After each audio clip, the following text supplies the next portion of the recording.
ಅಲ್ಲಿ ನಾವು ಎಂಟರ್ ಆಗ್ತಿದ್ದಾಗೇನೆ ಟಿಪ್ಪು ಸುಲ್ತಾನ್ದು ಒಂದು ಪರ್ಷಿಯನ್ ಲಿಪಿಯ ಶಾಸನ. ಅದ್ ನೋಡ್ತಿದ್ದಾಗೆ ಪ್ರತಿಯೊಬ್ಬರಿಗೂ ಅನ್ಸೋದು ಈ KRS ಪ್ರಾರಂಭ ಮಾಡಿದ್ದು ಟಿಪ್ಪು ಸುಲ್ತಾನ್ ಅಂತ. ಅವರೊಂದು ಹೇಳಿಕೆ ಕೊಟ್ರು, ಟಿಪ್ಪು ಸುಲ್ತಾನ್ ಇಡೀ ಭಾರತ ದೇಶಕ್ಕೆ ರೇಷ್ಮೆನ ತಂದ್ರು ಅಂತ. ಇದು ಅಪ್ಪಟ ಸುಳ್ಳು. ಒಟ್ಟು ಮೈಸೂರು ಸಂಸ್ಥಾನದ ಒಂದು ವರ್ಷದ ಆದಾಯ ಏನಿದೆ ಅದರದ್ದು 3 ವರ್ಷದ ಆದಾಯ ಅಷ್ಟು ದುಡ್ಡು ಕೊಟ್ರೆ ಈ ಡ್ಯಾಮ್ ಆಗುತ್ತೆ ಅಂತ ಒಂದು ಪ್ರಪೋಸಲ್ ಕೊಟ್ಟು ದೊಡ್ಡ ಪ್ರಮಾಣದಲ್ಲಿ ಈ ಡ್ಯಾಮ್ ಅನ್ನ ಕಟ್ಟಬೇಕು ಅಂತ ಹೋದಾಗ ಅಲ್ಲೇನೋ ಒಂದು ರಿಸರ್ವೇಶನ್ ಬಗ್ಗೆ ರಾಜರಿಗೂ ವಿಶ್ವೇಶ್ವರಯ್ಯನವ್ರಿಗೂ ಭಿನ್ನಾಭಿಪ್ರಾಯ ಬರುತ್ತೆ. ಇವರ ವಂಶದವರಿಂದ ಅಧಿಕಾರವನ್ನ ಕಿತ್ಕೊಂಡಿದ್ದಂತ ಹೈದರಾಲಿ ಟಿಪ್ಪು ಸುಲ್ತಾನ್ ಆಗಿದ್ರು. ಅಂದ್ರೆ ಮೈಸೂರು ಯದುವಂಶಕ್ಕೆ ಮೊದಲನೇ ಶತ್ರು ಯಾರಾದ್ರೂ ಇದ್ದರೆ ಅದು ಹೈದರಾಲಿ ಟಿಪ್ಪು ಸುಲ್ತಾನ್ ಆಗ್ತಾರೆ.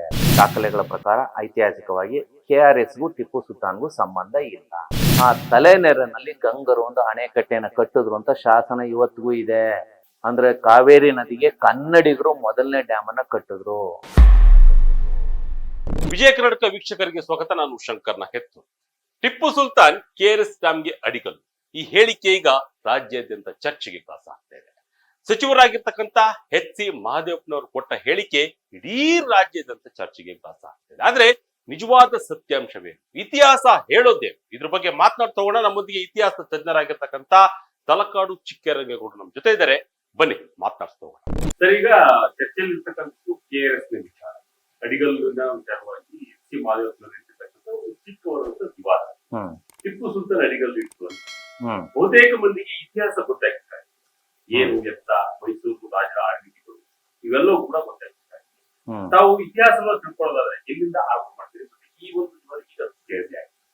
ಸೊ ಮೊದಲನೇದಾಗಿ KRS ಅಂದ್ರೆ ಕೃಷ್ಣರಾಜ ಸಾಗರ ಅಣೆಕಟ್ಟೆ ಅಂತ ಹೇಳಿ. ತುಂಬಾ ಜನ KRS ಅಂದ್ರೆ ಇನ್ನೇನೇನೋ ಅರ್ಥ ತಿಳ್ಕೊಂಡಿದ್ದಾರೆ. ಸೊ ಕೃಷ್ಣರಾಜ ಸಾಗರ ಅಣೆಕಟ್ಟೆ ಇದನ್ನ ಪ್ರಾರಂಭ ಮಾಡಿದ್ದು 1911ರಲ್ಲಿ ನಾಲ್ವಡಿ ಕೃಷ್ಣರಾಜ ಒಡೆಯರ್ ಮೈಸೂರು ಸಂಸ್ಥಾನದ ರಾಜರಾಗಿದ್ರು. ಬ್ರಿಟಿಷರ ಅಧೀನದಲ್ಲಿದ್ದರು, ಅದು ಬಹಳ ಮುಖ್ಯ. 1911ರಲ್ಲಿ ಪ್ರಾರಂಭ ಮಾಡಿ 1932ರಲ್ಲಿ ಇದನ್ನ ಮುಕ್ತಾಯ ಮಾಡ್ತಾರೆ. ಅಂದ್ರೆ 21 ವರ್ಷಗಳ ಕಾಲಘಟ್ಟದಲ್ಲಿ ಇದು ಸುದೀರ್ಘವಾಗಿ ನಡೆಯುತ್ತೆ. ಇದು ಪ್ರಾರಂಭದ ಟೆಕ್ನಾಲಜಿ, ಕೊನೆಯ ಟೆಕ್ನಾಲಜಿನೂ ಕೂಡ ಬ್ರಿಟಿಷರ ಟೆಕ್ನಾಲಜಿ ಆಗಿತ್ತು. ಮಧ್ಯದಲ್ಲಿ ವಿಶ್ವೇಶ್ವರಯ್ಯನವರ ಒಂದು ತಾಂತ್ರಿಕ ನೈಪುಣ್ಯತೆಯ ಒಂದು ಇದನ್ನ ಏನು ಜಲಕ್ಕನ್ನ ನಾವಲ್ಲಿ ಕಾಣ್ಬೋದು. ಮತ್ತೆ ಇದು ಬಹಳ ಮುಖ್ಯವಾಗಿ ಟಿಪ್ಪು ಸುಲ್ತಾನ್ ಮತ್ತು KRS ಅಣೆಕಟ್ಟೆ ಮತ್ತೆ ಈಗ ಡಾಕ್ಟರ್ ಮಹದೇವಪ್ಪ ಅವರು ಮಂತ್ರಿಗಳು ಹೇಳಿರೋ ವಿಚಾರಗಳನ್ನ ತಳ್ಕಾಕೋದಾದ್ರೆ KRSನ ದಡದಲ್ಲಿ ಬೃಂದಾವನ್ ಗಾರ್ಡನ್ ಅಂತ ಇದೆ. ಅಲ್ಲಿ ಗೇಟ್ ವೇ ಆಫ್ ಬೃಂದಾವನ ಅಂತ ಇದೆ, ಒಂದು ಕಲ್ಲಿನ ಮಂಟಪ. ಅಲ್ಲಿ ನಾವು ಎಂಟರ್ ಆಗ್ತಿದ್ದಾಗೇನೆ ಟಿಪ್ಪು ಸುಲ್ತಾನ್ದು ಒಂದು ಪರ್ಷಿಯನ್ ಲಿಪಿಯ ಶಾಸನ, ಅದರ ಕನ್ನಡ ಅನುವಾದ ಇಂಗ್ಲಿಷ್ ಅನುವಾದದ್ದು ಅಲ್ಲಿ ಕಾಣುತ್ತೆ. ಅದ್ ನೋಡ್ತಿದ್ದಾಗೆ ಪ್ರತಿಯೊಬ್ಬರಿಗೂ ಅನ್ಸೋದು ಈ KRS ಪ್ರಾರಂಭ ಮಾಡಿದ್ದು ಟಿಪ್ಪು ಸುಲ್ತಾನ್ ಅಂತ ಹೇಳಿ. ಆದ್ರೆ ದಾಖಲೆಗಳ ಪ್ರಕಾರ ಐತಿಹಾಸಿಕವಾಗಿ KRSಗೂ ಟಿಪ್ಪು ಸುಲ್ತಾನ್ಗೂ ಸಂಬಂಧ ಇಲ್ಲ. ಯಾಕೆಂದ್ರೆ ಟಿಪ್ಪು ಸುಲ್ತಾನ್ ತೀರ್ಕೊಂಡಿದ್ದೆ 1799 ಮೇ 4. ಈ KRSಗೆ ಮೊದಲನೇ ಅಡಿಗಲ್ಲನ್ನು ಹಾಕಿದ್ದು ನಾಲ್ವಡಿ ಕೃಷ್ಣರಾಜ ಒಡೆಯರು 1911. ಅಂದ್ರೆ ಕರೆಕ್ಟ್ ಆಗಿ 120 ವರ್ಷಗಳ ವ್ಯತ್ಯಾಸ. 120 ಹತ್ತತ್ರ 11 ಅಂದ್ರೆ 112 ವರ್ಷದ ವ್ಯತ್ಯಾಸ.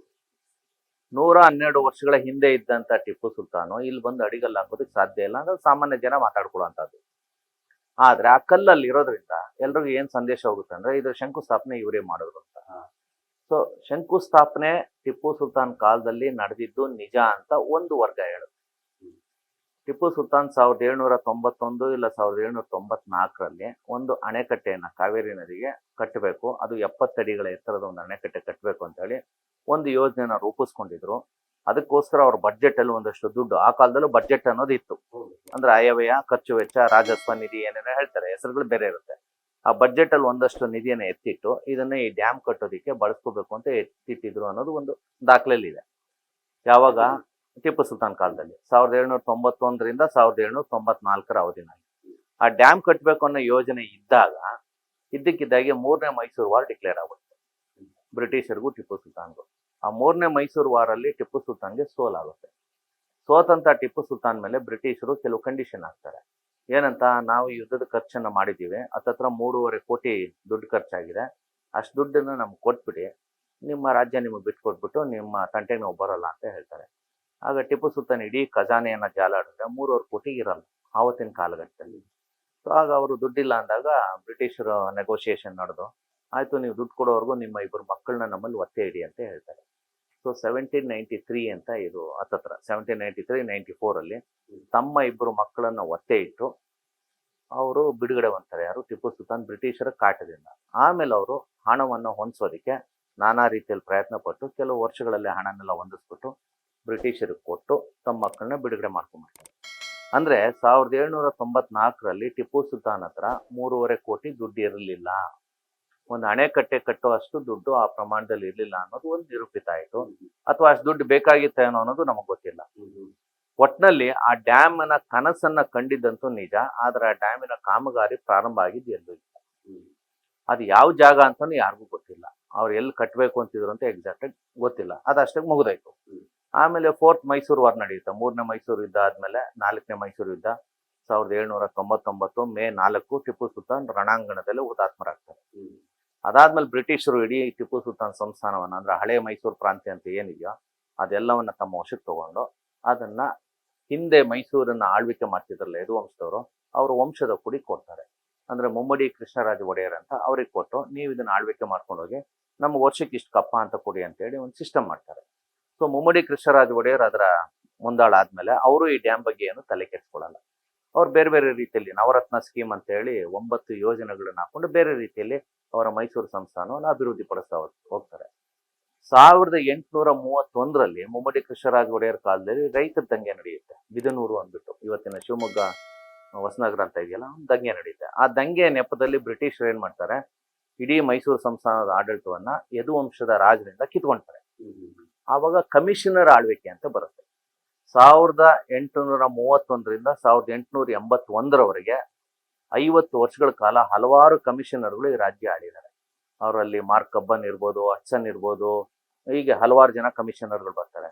ಇವರೆಲ್ಲರೂ ಈ ರಾಜ್ಯದ ಅಭಿವೃದ್ಧಿಗೋಸ್ಕರ ದುಡಿದಿದ್ದಾರೆ. ಹಲವಾರು ಕೆರೆ ಕಟ್ಟೆಗಳನ್ನ ಅಣೆಕಟ್ಟೆ ಅಂದ್ರೆ ಸಣ್ಣ ಸಣ್ಣದ ಅಣೆಕಟ್ಟೆಗಳನ್ನ ಕಟ್ಟಿದ್ದಾರೆ ಅನ್ನೋದು ದಾಖಲೆ.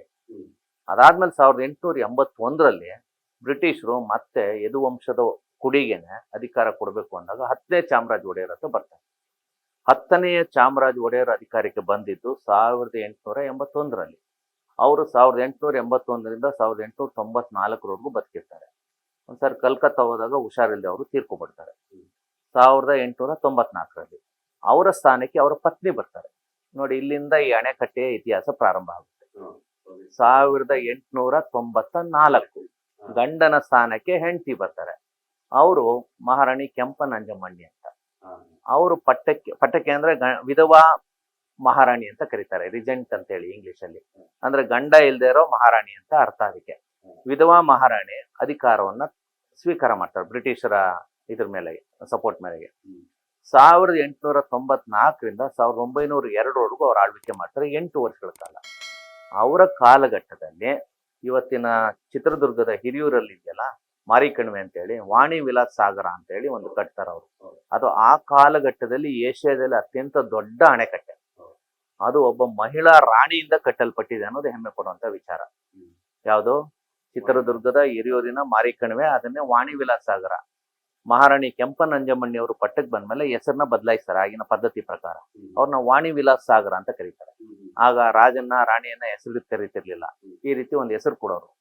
ಸೊ ಅದು ವಾಣಿ ವಿಲಾಸ್ ಸಾಗರ ಅಂತ ಅವ್ರ ಹೆಸರಿನಲ್ಲಿ ಹೆಸರಿಡ್ತಾರೆ. ಅಂದ್ರೆ ಮೈಸೂರಿನ ಯದುವಂಶದವ್ರಿಗೆ ಆಧುನಿಕ ತಂತ್ರಜ್ಞಾನವನ್ನು ಅಳವಡಿಸ್ಕೊಂಡು ಒಂದು ಡ್ಯಾಮ್ ಅನ್ನ ಕಟ್ಟಬಹುದು ಅನ್ನೋ ಅಂತ ಮಾಡರ್ನ್ ಟೆಕ್ನಾಲಜಿ ಅಲ್ಲಿಂದ ಕರಗತ ಆಗಿತ್ತು. ಅದು 1902ರಲ್ಲಿ ಮುಕ್ತಾಯ ಆಗುತ್ತೆ.